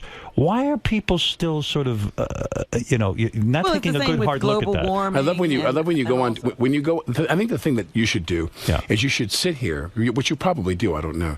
You should sit here every now and then. Are you on Twitter? I am, yeah. You should go. You should have somebody come with you, and once a week do a little Twitter read, just a little shout out from Twitter, and you look and see what people say that's the most hateful, like to me, awful to me. What they say, they'll say, you promised you were going to leave the country when George Bush was elected. Why don't you? I hate you and your whole family, and you married, and you're a child molester. You married a woman younger than you, and you're disgusting. Then you read their profile. It's like Christian, conservative, hashtag Jesus, hashtag America. Hashtag love. See, hashtag freedom. But Twitter is... And there's like soaring jets in the background and eagles clutching a fistful of drones. Yeah, but a fistful of drones. But you're being driven crazy by these people, and you're getting... It's making you crazy. And don't tell me it's not. You have a love-hate thing with it. Yeah. You're going berserk. But you try to communicate with people, and what I realize... Get off Twitter. No, I am. It doesn't make it... I will retweet things that... Like a friend of mine will sit there and say, finally the EPA gives... I'm very sensitive to the EPA not fining people. Like, it'll be business as usual with gas exploration until the fines get real. But true or false? You're sitting there reading the comments, and now people have their way with you because any average Joe can get on Twitter, and you're sitting and reading their comments, and it's getting to you. Now I laugh about it. You do? Because to me, what choice do you have when the guys are sitting there writing, you are disgusting and your opinions are awful to me, and whatever they're attacking. I get horrible comments. Then it says, USMC, hashtag troops, hashtag Jesus, hashtag father, husband, conservative, right, Christian. Maybe you need a few hashtags. Maybe that's the problem. Well, yeah, I mean, is it true that when they said they were going to cancel 30 Rock, that you offered to take a 20% pay cut in order to keep the show on the air? Yeah. Well, but just to put that in perspective, is that we had done the show and went through the arc of what all that was about. I didn't want to do all the episodes produced, and then finally Lauren made that very easy for me in terms of commuting to see my daughter, who was much younger then. Right, because at the time when your daughter was young, you had to fly to you'd tape the show, and then you'd fly to L.A. I had to see fly your to daughter. L.A., and that was a big issue. So they made a very amenable schedule for me. So we do seasons 1, 2, 3, and 4, and after the first couple of seasons, everything goes quite well. We have a very good response, and Tina's Tina, and everything went great. So we get into season 5. Season 5 is terrible. Right. We all signed for 6 years, and season 5 comes. And why was it bad? Well, it just was the weakest season in terms of the writing and everything. Was that Tina's fault? No. It was just the writers had just kind of burned out. Worked very hard. Yeah, I mean, that happens. You're going to have 1 year that's not. I mean, even them on their worst day is better than half else the shit on TV. Yeah, half of them. Okay. So they just had what they thought was a weaker show, and they were wondering, and they have a lot of pride. You know this about people who are like tops in that field. They're very competitive. Right. What you don't realize about Carlock, who was the head writer with Tina and all those comedy guys, Will Ferrell and everybody, Sandler and all those guys in the movie business. They're very Jim Carrey. They take it seriously. Yeah, they're very competitive, man. They want that big box office. They want to have the big hit movie. Even though they act like they don't care. Well, they've got a kind of a blithe charm to them to be a comedian, but when they're probably in an office, they're probably like throwing ashtrays at people. Well, they know if it doesn't work out, they've got their career is they got to go back on the road and be stand-ups, and that's the most difficult. Or do a series that they don't want to do. The movie guys, look at Will and those guys. They've got a good thing. So so we do the show, and the 5th season comes, and they say to themselves, "We'll do next year. We're done. We're cooked. We're out." Right. Then season 6 comes, and the miracle happens, and it takes off again, and everybody loves it. Right. And that's when I said, because I met my wife. Right. I met my wife. I said, I don't want to travel anymore. Everything I liked about doing movies, I hate now, which is you don't know where you're going to be 6 months from now. Right. So I say to them, I'll stay. I said, let's not just do 6, let's do 7 and 8. Right. And then I realized that with TV, those numbers just ramp up in the last 3-4 years. Like they pay you X seasons 1, 2, 3, 4. Right. And where they really pay you to incentivize you to sign those contracts is seasons 5 and 6 and beyond. Right. So you do not make a lot of money, relatively speaking, in the beginning. You make good money, but if the show's a hit, that's when you're going to go. They pay you on the back end to make you stay. Right. So I said, let's do seasons 7 and 8, and I knew the numbers maybe didn't make sense for NBC, so I said, let's all take a cut. Right. But we'll stay. I mean, even that cut 20% was still something wonderful. Makes sense. I said, let's stay, but you realize that Tina was done because she had her second kid. Right. She didn't want to be at because Tina as the star. Are you close with her? Like, will you go to her home and hang out? I see her and Jeff very infrequently because she's got a production company now. She lives in the city, and she has her home outside the city. I think people perceive that if you work on a TV show with somebody all those years, like you're best friends and you all hang out together, and it's like this endless, sort of party and friendship. It's just not like that. It's well, work. You spend all that time with them at work. Do you think Tina likes you? As a person? I think that Tina, at the very least, she appreciates the contribution I made to the show. You made some contribution. I mean, you were the show. But I think that she and I together, listen, Tina is in a very unique position because she wrote, produced, and starred in the show. And she was very, she didn't consign those responsibilities in the writing and producing to someone else. Tina was in every meeting. She was there all day. This is why I think she didn't want to continue because it's too much work. It's long days. She, her husband's running out to get the kid and bring the kid back out to the studio, her first child, Alice. But I think that she, for me, it's what I call the singer-songwriter situation, which is I don't write, You show up, you do the show. Sinatra didn't write the songs. Harold Arlen wrote the songs. Right. But who do you remember from the songs? Who you play? Sinatra, right. Right, so it's a singer-songwriter thing. So they it's wrote a thankless everything. job. It's really, it's well, like not thankless for her because she was on camera as well, but I think that she, as a writer, and her writers were very kind to me. How many Emmys did you win for? 2. 2. And I got nominated this year again for our last year. And you hosted the Oscars one year, right? I hosted the Oscars and with Steve Martin. And it was one of their best years. Did they ever ask you to do that again? Well, I'll tell you something. It was bizarre because, number one, I did that. Adam Shankman, who's a friend of mine, who directed Hairspray, the movie, and we did Rock of Ages together. Right. Adam Shankman, who I adore, he said to me, he came to an award show that I did. I did the Women in Film Awards that Elle magazine sponsors now. It used to be Premiere magazine. So they have a big dinner and they give awards to like 8 of the most famous ladies in the business at that time. Do you put a lot of thought into hosting something like that? I don't. Nowadays, I don't do it unless I really feel like there's an opportunity for me because they ask me to do that a lot. Because isn't it scary in a way? Like you don't need to do that. It's not like they're going to pay you a bunch of dough for it. Well, you're always at. Well, what happens is people don't realize is, and I've had to kind of armor myself about this, and that is people will call you, and what they're basically saying is, if you don't do this, we're going to go out of business. Yeah. Like you get these phone calls all the time where they'll say, "Here, we have our charity event. It's the Thornton Wilder Theater Company, and we'll be out of business in Cherry Hill, New Jersey. Right. And if you don't come down and function as our auctioneer this year, we're going to close." And you feel for them. And you feel terrible. And so you agree. That's why I did the Capital One commercials. Because you they were gave the money to charity. Business? Because Capital One was going to go out of Capital One. Robin, I can't believe you said it. I love your honesty. I love your candor. Who do you give the money to for Capital One? Mostly arts-related charities, like the larger gifts are to the Philharmonic and to the Roundabout, to NYU's drama department that I went to. Right. So that's why I did the Capital One thing, because I thought once you're on TV. Did I want to do commercials for a credit card? No. Have I had people mock me for doing commercials for a credit card? You bet they have. Right. Have I had people say to me, what little creative equity you had left in your career has been shattered? Right. Yes. Yes. But I did the commercials, and we wound up giving millions of dollars to charity. We gave it all to charity. Isn't it amazing how all these superhero movies now are huge? I mean, it's the biggest thing in film, and yet you did that movie. The one you did was... The Shadow. Right. Well, that wasn't really a superhero movie. But I love that movie. Yeah, that was more of the Rube Goldberg of superhero Yeah, right. movies. But yet I love that very movie. Low tech. It didn't make no tech. Did that not make a lot of money? No, it didn't. No. It tanked. Yeah, it was very disappointing to them. Yeah, it should have done well, don't you think? There were some cool things in that movie. I thought it was way cool. Yeah, I love. With me, everything is who you work with. Like when they said to me, Peter Boyle's going to be in the movie with you. Jonathan Winters played my uncle. Right. When you walk on the set and there's people you dig, you just get high. You get high. You do, makes me right? Really happy. Yeah. But you hate acting. I mean, you always threaten to leave. I just don't like. Well, I don't like the business insofar as It's boring. Like making movies is boring. I always Is it that when you have a great character?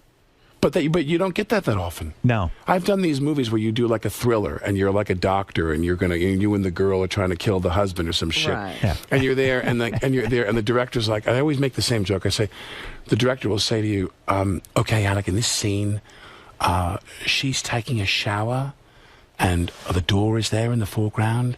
And I'd like to see your hand come in. And you put your hand on the doorknob. You open the door about 6 inches. We see her in the background in the shower, the steamy shower. Then you close the door. Cut. Okay, let's go again, Alec. This time, wait 4 beats. Have your hand come in a bit quicker. Yes. Open the door only 4, maybe 4.5 inches. Right. Then I want to see the tension in your hand. Can you give me that, Alec? Can I see the indecision? Maybe I'll go in, maybe I won't. But in your hand, your hand wants to go in. Right. But it doesn't know if it wants to go in. And then I want you to close the door suddenly and you've changed your mind. Okay, take 3. Alec, have your hand come in, rethink it, come out, right. redecide, and this is the whole fucking day. So does theater turn you on more? I was going to say, Yes. does theater, is that where you really love to work? Yeah, the experience with theater, what is so funny?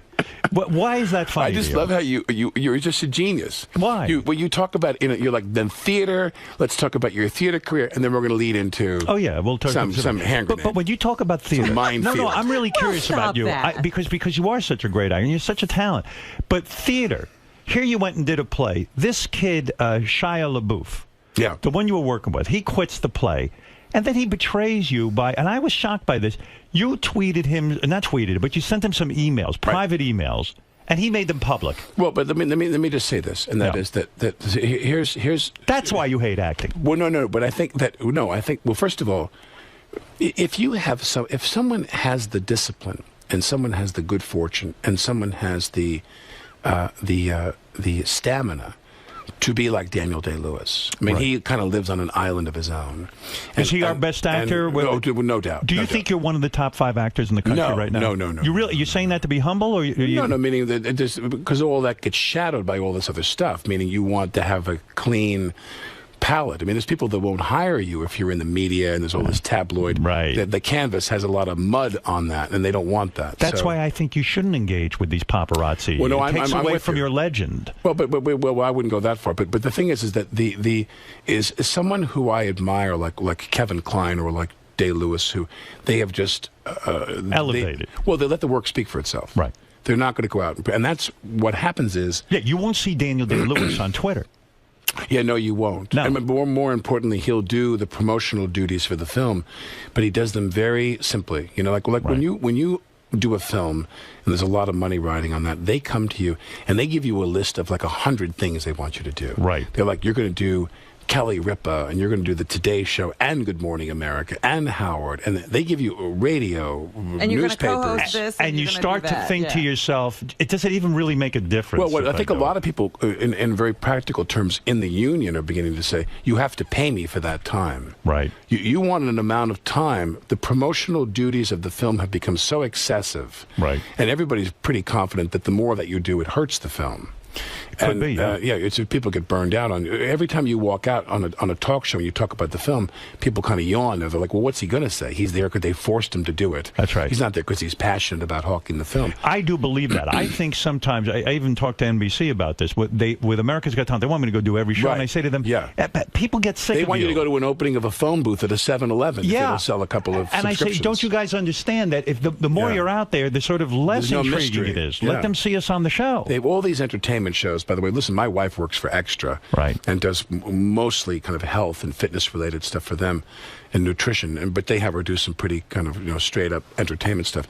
And I like them, and I talk to them because they're not as gotcha as the other ones. But all those entertainment shows have really demystified the business. It's a shame. Yeah, we're out there too much. But when you look at guys I like Day-Lewis is somebody who I saw him at the SAG Awards. We're backstage, and he was there obviously for Lincoln.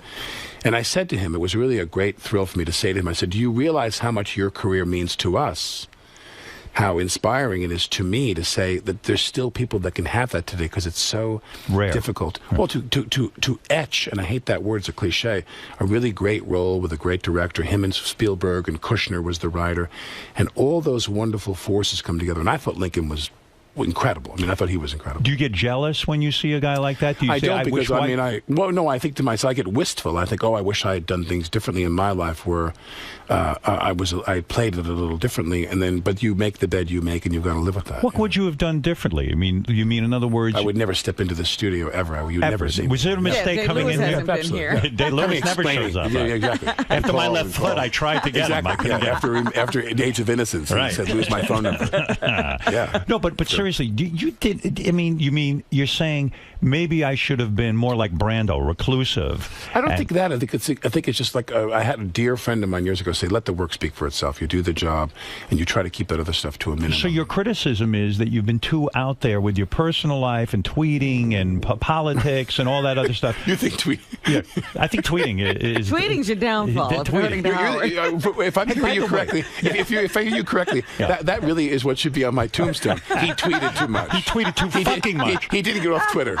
Here lies Alec Baldwin. Asshole. He should have Here lies Alec Baldwin. #dead. Yeah, right. No, but seriously, I think your own criticism, of yourself is that you're too out there in the public. That you should be reclusive like Daniel Day-Lewis. I saw Daniel Day-Lewis in a gym one time. The guy had a fucking hoodie on. You couldn't even see his face. The guy's so reclusive. Sure. Like you could have, but that wouldn't be you. It wouldn't be authentically you. But the thing is, isn't there some actor you admire who has been outspoken and out there? You know, there are. They also. By the way, but that's a very good If you weren't you never would have hosted Saturday Night Live 6 or 7 times, and you're fantastic. 700 times. 700 times. But just to mention this, and that is that so Newman is someone who is very iconic, right? But he also was political. But he was also someone who was minted as a movie star in another age when that was more important. Everybody that's become a movie star since 1980 is a little less than people who were movie stars before cable and. Why is that? Because years ago.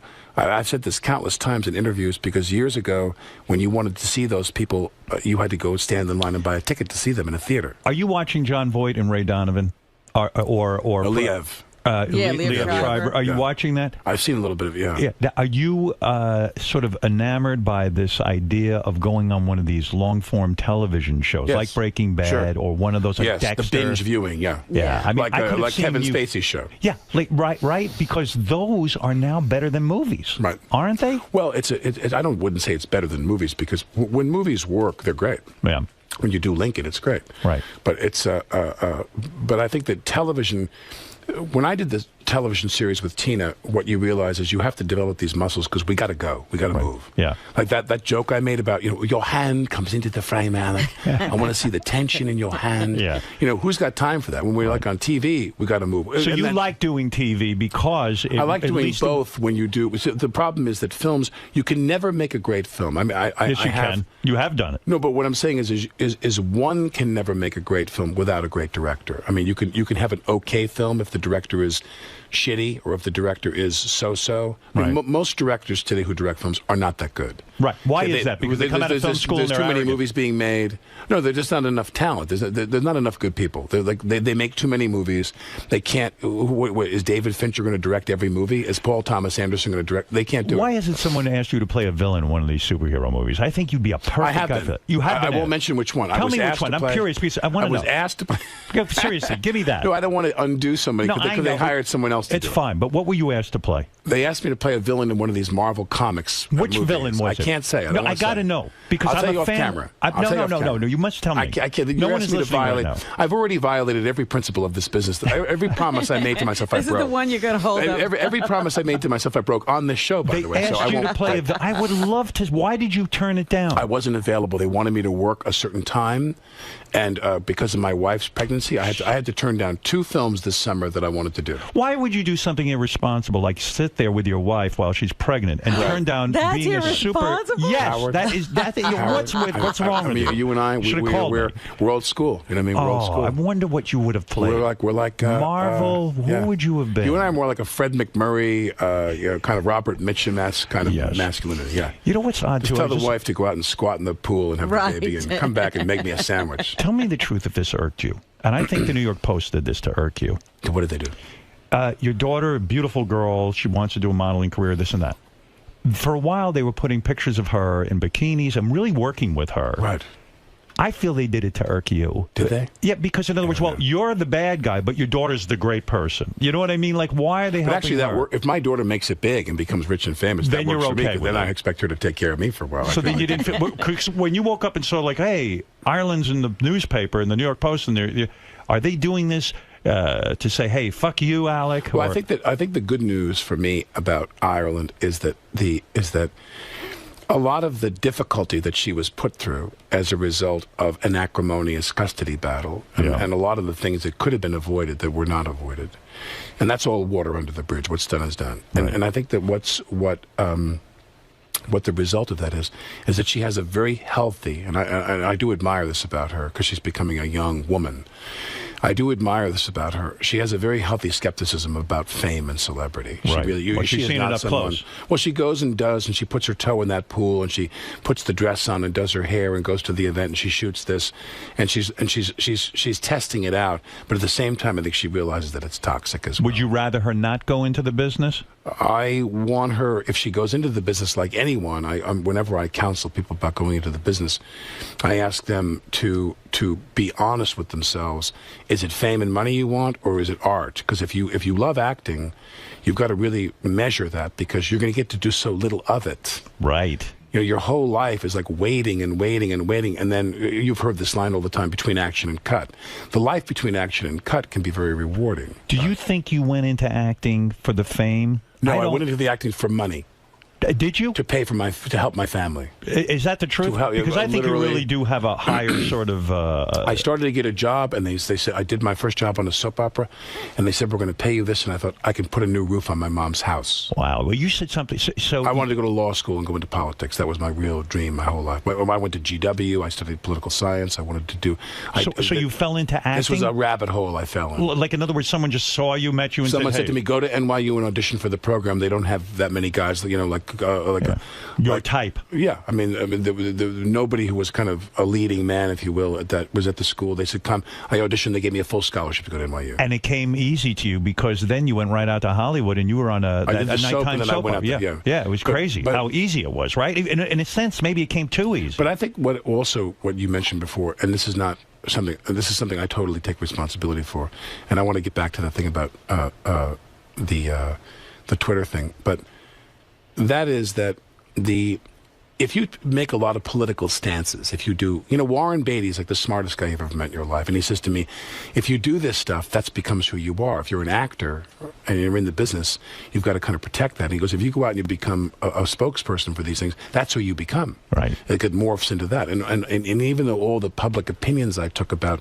fracking and women's reproductive rights and abortion rights, all these things that I worked on with these different groups on, anti-nuclear reactors and things I've been doing, campaign finance reform, even though all of it was something I believed in and I thought was helping other people, it doesn't help your career. That's who you become. You polarize at least 50% of your audience. You lose at least a third, maybe, of your audience. So why? Now, the other thing, do you think that's the guy in you who still wants to be a politician? And you've always threatened to quit acting and become a politician. Will you really ever do that? I don't think you will. I think that, interestingly enough, now that I got married and now that my wife and I are going to have a baby, I sincerely doubt I would do that. I mean, I've thought about it and I'd like to, but I don't know if I would. You know, Bobby Kennedy Jr. is someone who he would speak. I'll never forget, we were at the World Trade Center, the World Trade Center years ago. We're at some event like in Windows on the World, and he was giving a speech.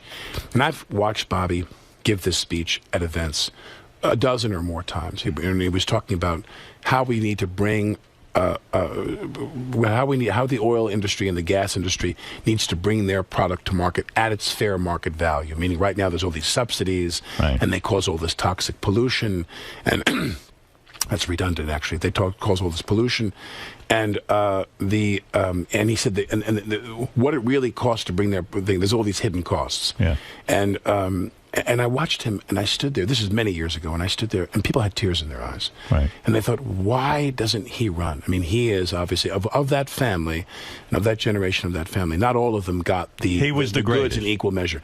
Right. And Bobby Kennedy Jr., he's got it in spades. He's so smart and he's so tough, and he says this speech about the environment. He has this whole thing he does. I've seen him do it many times.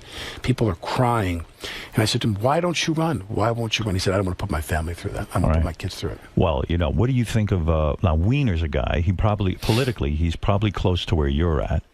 Where do you stand on these scandals and stuff? Do you hold it against guys? Because Bobby had his flaws too. Bobby Kennedy, one of the greatest of all times, and he was fucking around. Well, but listen, I think that I think that in all honesty, the fact is that we have a political class in this country. I have a very harsh opinion of this. I have an exceedingly harsh opinion of this. Of politicians? Well, of modern politicians, which is it's gone to another level now. Which is there's a group of people that are sitting there, and they believe this is theirs. It belongs to them. Bloomberg, Spitzer, Weiner. It was Elliot Spitzer, who is a ferociously smart guy. I mean, it's so cynical that he sees Weiner jump in, right? And he turns around and goes, "Wait a second, I could do this too." And he says, "I'm going to run for comptroller because he's going to." And does everybody really believe he wants to be the comptroller of the city of New York? No, but does everybody believe he's teeing the ball up because he wants to do what? Run for the Senate or something? Yeah. So he feels this is a crowd of people who feel like these jobs belong to them. It's like a club. And they're going to pass these jobs among each other. You really feel that way? I feel Bloomberg did something great. Here's a guy, he didn't need to be a public servant. He did it. I feel the guy certainly got more than enough money. I think that there was. I think he that, gave of himself. I think that Bloomberg was someone who, there were some good things. I'm not going to say that there's many good things because you have to get away from the noise of media and get into some real historicity. You don't think he ran this city beautifully and no, financially? When you look at the bond markets and everything else, that this guy is how can you measure a city? How can you only measure a city by that? Homelessness is at a peak again. But listen. But I mean, listen. Let's not get homelessness is a problem that's not easy to solve. Oh, well, but we have to try. I mean, I think feel he's given up? Here's what I feel. I feel that Bloomberg was someone who, he was probably pretty safe, and he probably would have. I mean, remember, this is a businessman who spent more of his personal fortune than anyone has ever spent to win that job, and we're going to get to that in a second. My biggest criticism about that, but he did that. Now, these are people. These are business people, and one thing business people understand is marketing. Right. And Bloomberg marketed himself to a fare thee well. I mean, no one spent more money to convince the people of New York how great he was. But maybe Koch he needed to do that. Well, I really don't care. Right. I'm just saying that Koch walked around and kind of blithely said, "How am I doing?" And he was kind of polling people. Whereas Bloomberg was the kind of person who put his hand on you and go, "No, really. How am I doing?" Like, I insist that you answer the question and you give the answer I need you to give. Legacy, history. This is a guy that soared and conquered the world he was in. So who do you like? But who do you like as a politician? Do you like Weiner? Is that somebody? No. Who do you like? I think Weiner's another guy who's like sitting there. Cynical? Aren't there some people?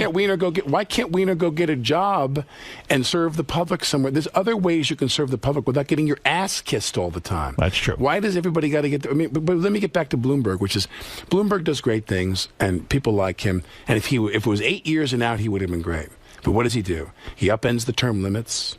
He spends all this money to kill the term limits. He almost breaks people's arms off at the shoulder to win the term limits. And I say, thank God. The guy's good. We got a public servant who's into it. He's got a good police commissioner. You and I have very different opinions about public. I think that I believe in term limits.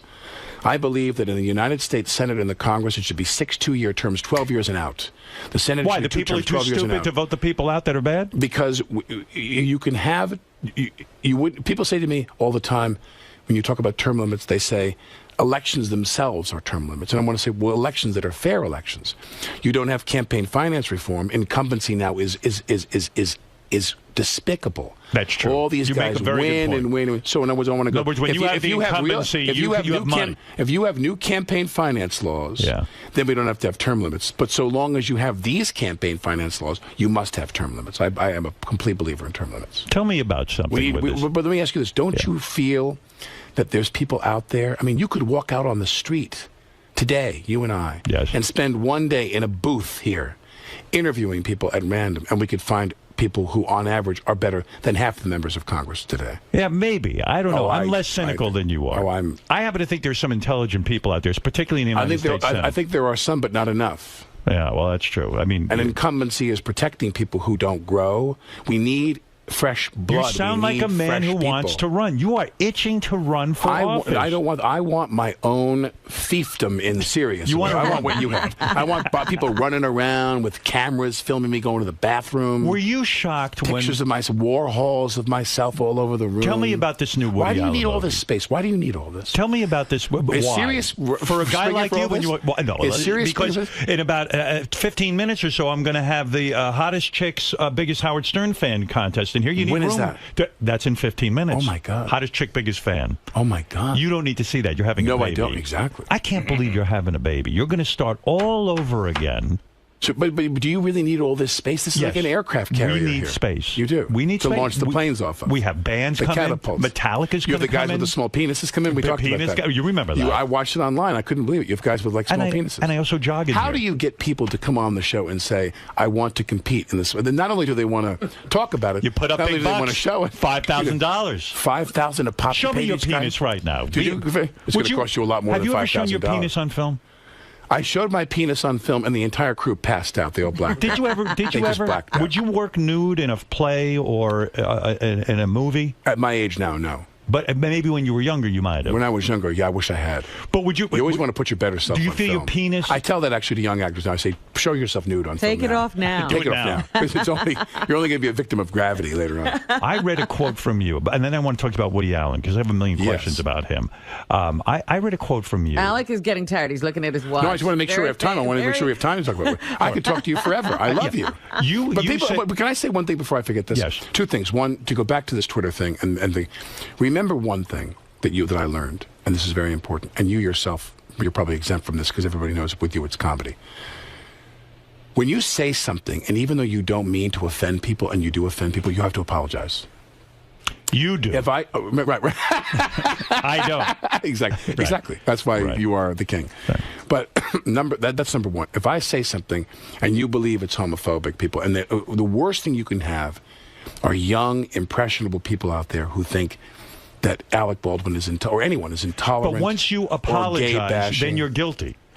Well, no, but I want to apologize if you took offense at what I said. Right. I mean, if I said a word, queen, I mean, I've got friends, guys that are queens. I've got women that are queen. Queenie behavior does not bespeak homosexuality to me. I don't think so. I read the comment. I thought it was pretty... I don't really. What I said in that comment, I really don't care. I mean, Anderson Cooper obviously had to write me a ticket because Anderson Cooper, he's the gay police. He's the J. Edgar Hoover of the homosexual community now. Would you make love to Anderson Cooper to get him off your back? Never. Never. He's not your type? No, please, let's not go there. But anyway, he's not my type ethically. But anyway, the second thing I want to say, because I always say this to you, but it's true. People say to me, I'll say to them, I'm going to go do Howard. Right. And they kind of look at me, they kind of tilt their head, they go, really? They go, you're going to go, and I'm going to say, not only am I going to do Howard, I'm going to do Howard for an hour. And they go, really? Yeah, because they think I'm Satan. No, they don't think you're Satan. And I say to them, you realize that there's only one place in the world I can go and say whatever I want to say. Absolutely. I cannot. And if you you have talk the to the time New York to say Times, it. they'll never print what you say. We will put out your words the way you say them. Real quick, because I don't want to... I love doing this with you. Thank you, and I love having you Thank here. you. I'm very grateful. Two things I got to bring up. Before we bring in the nude girls. Before no one's going to be nude. Got to get you out of No here. one's nude. No one's nude. Who knows? Maybe someone. Let's bring the small penis guys in and them in. Let's see what happens. Let's see if they grow. The thing I have to say, and you said this, and this is a very honest comment. You were talking about your brothers, right? And someone said to you, "Why do you think you're the most successful one in the family?" And you said, rather than sort of make up some sort of weird answer, you said, "I'm the most successful because my brothers were lazy. They wouldn't mow the lawn. I was out there painting. I was out there working. My brothers hung out like they were at a country club, something like that." Right. And while I think I was joking. You were hard. I don't think you were joking. I was joking about their work ethic when they were kids. But what I will say is that I had the experience of coming into this business in the late 70s and the early 80s when there was still a whiff of the old way in the air. Right. And the old way was you had to do theater. There was a way you made your bones as an actor. Where my brothers came in, and they are every inch the modern actor, where it's all luck and a break and hype, and you got to. It's like I would do a play, and my brothers, among other people, I don't want to single them out. They'd come back. Why are you doing that? Well, they'd almost they go, "Oh God, that's so great when you do that thing, that play thing." Yeah. How quaint! Like I was quilting or something. Like it was a because hobby. a lot of people want to be famous. Like I was in a Revolutionary War reenactment group Right. or something. A lot of people want to be famous. What you're saying is, maybe you got to go be a real actor. Forget the fame, but go be a real actor. Really work at your craft. And then maybe the fame will come, and maybe the riches will come. But you've got to love acting, and you do. I think what happens in this business, and obviously you can talk about this in terms of your career as well. You're there, and you're having a certain set of experiences. And if you go, you're on a river. Right. And if you row yourself into this water, or you allow yourself to go into this water, which is about chasing fame and money and protecting something, right, and you don't have the creative freedom. Most people I know in this business who struggle, who eventually even wither and die, and they don't continue, is because they wound up having like some nut they had to make. Right. They turned around. They were like, "I got to have $2-3 million clean a year to And when pay my you kids in chase private school." and when you chase the 2-3 million, you make bad decisions, or more. Even I mean, some of them chase even more. But what happens is you wind up taking short end money and doing crappy projects. Is that why Johnny Depp takes Tonto when he shouldn't have any business playing Tonto? I think Johnny Depp takes Tonto because Johnny Depp is a wonderful film actor. I love him as a film actor. He takes Tonto because sitting on the balcony of his mansion in the French Riviera or something, wherever he lives, he was sitting there for one afternoon. He thought Tonto was a good idea. He's sitting there going, his wife was like, "Johnny, his girlfriend, what are we going to do today?" And he's like, "I don't know. I'm thinking about I can't get this Tonto thing out of my head." Kemosabe and Tonto. He's got a sketchbook. He's drawing a sketch of what Tonto would look like. Smoking a Tim cigarette. Burton, he's smoking a Chateau, going, and she's like, "Johnny, I am hungry. We have to go to dinner." He's like, "Hold on, baby. I'm still working on this Tonto thing." Do you go see movies like that? Will you go to see your fellow actors? Or do you study what other people do, or you say, "Hey, fuck if I see something that in the promotion I see visually, because films are a visual medium, if I see something visually in the trailer or content-wise that I think looks exciting, I'll go to the movies. What's the last movie you went to see? I'm talking about not a premiere or something like that, but a movie you went to see because you thought the acting might be interesting. I don't go to the movies that often. I watch a lot of DVD. I get a lot of. Do you have a home theater? Do you have a theater? And you go down there and you watch. I go crazy. I watch. And what have you liked lately? Give me a movie you loved. Okay? This is not a convenient segue. I really mean this. Is it Sharknado? Go ahead. Great acting. Ian Ziering, Tara Reid. They get eaten by sharks. I like Ian Ziering. Right. Go ahead. He's a nice guy. Okay. The movie. I think that the last movie I went and saw in the theater was to go to the screening at MoMA, not last night, but before, of Blue Jasmine. Woody had a cast and crew screening. Last night was the premiere. Last night was the premiere, and Woody's office had a screening before that. So the last movie you went to see that you loved was your own movie. Well, no, but here's the distinction. Right. I know, but that's why I want to say this. Is my contribution. That's not a good answer. No, wait a second. That's not what I was looking for. But you didn't let me give my complete answer. I like my movies. All right, yes. No, I like. But what I was going to say was I like Kate's movie and I like Woody's movie. My contribution to Blue Jasmine is very small. Is it? Are you hardly in it? No, I'm in it, but I mean, my character is like her really hard-charging, almost Trumpish kind of businessman husband who later on is disgraced and bad things happen to propel her into the rest of the story. All right, so back up a second. Because you are an accomplished actor and you've done it all, do you have to audition for Woody Allen? No. He calls you and says he called you personally. Someone calls you and says Woody wants to talk to you. Okay, so Woody gets on the phone. Woody doesn't call my house and say, to my housekeeper, "Hello, is Alec there?" "I'm sorry, what's your name?" "Okay, is there a time I can call him back?" So you don't have to go through any kind of audition. They know they want you. Woody is in a sense, thought of you for this part. One of our greatest filmmakers is trying to convince you to do his movie. No convincing. If you're available, you go. You do that. If you're free, Why? you go. Do you read the script for the joy, first? For the history of being with Woody? But do you say, Woody, what? You read the script, and Woody always sends you a beautiful cover. He said, "Read this. It's this part of Bob, Steve, whatever. And if you don't like it, don't worry. Just be honest with me, and we'll do something else. You know how much I love working with you because I worked with him twice before." Yes, but you know that Woody's very polite. So he sent you the whole script or a portion of the script? I think in this case he sent me just the portion. All right, and when you read the portion of the script, aren't you saying? He might have sent me the whole script. Yeah, he sent me the whole script. And you read it and you said, "Hey, this is brilliant. I want to be in this." Well, I mean, listen. Even Woody's less successful efforts are better than everybody else's best stuff. So you decide. So you just when you sit there, but I had done Alice years ago with Mia. I had a very small part. And then I did To Rome with Love with him in Rome. I had a great time. Right.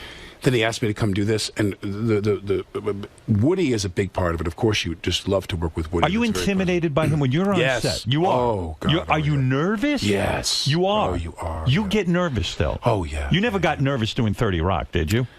Yes. You did? Yeah, because they're so brilliant. I mean, Tina, Carlock, they were all so When you funny. say that, are you saying that to be nice? No, I was very nervous the first 2 years. Yeah. Until I kind of found a groove of what I wanted to do. See, people will be shocked by that because well, they when just you're around people, when you're doing something, and you're around people, and you're not getting it. Like I've worked with directors where I'm sitting there waiting for them to say something useful to me, and when they don't, you kind of panic and you get a little uptight about that. But when you're around people, like when we did Woody's movie, Cate Blanchett is obviously one of the 5 greatest movie actresses of the last 25 years. She's incredible. And I hadn't worked with someone like that in a long time. There's a lot of dramatic scenes in the film. And Woody and Cate would do it again and again. And then she really was wrung out. I mean, she's really... I remember Well, you worked with Meryl Streep recently. I mean, yeah, not that but we did long more ago. of a romantic comedy. That was a great movie. Yeah, I mean, Meryl and I were not like on horses on the English countryside. This was like real sort This of was, the serious scenes acting. with her were very strong that way. And I remember kind of sitting there one day, we're at this house on Long Island, this mansion, like in Westbury or something, shooting. I remember kind of looking at Cate across the room and going, "Get out! I haven't been around these people in a long time. This kind of stuff." Does Woody shoot quickly, or is it like a long drawn out I day? think he really parses it very carefully. Like there's days that we kind of move along quickly because the content is simple, so that he can luxuriate on the days that are very more evolved. Does he give you direction, or does he just kind of shut his mouth? Oh, he Yes. does? Yeah. He'll say to you, look... He'll walk up to you and go, "I'm not believing you." Oh, really? Then how do you adjust? What do you do to that? You do it again until he stops saying that. Yeah. We do it until Woody stops saying that. And were you shocked that he put Andrew Dice Clay in the movie? Initially, I was not shocked. I was amused by that.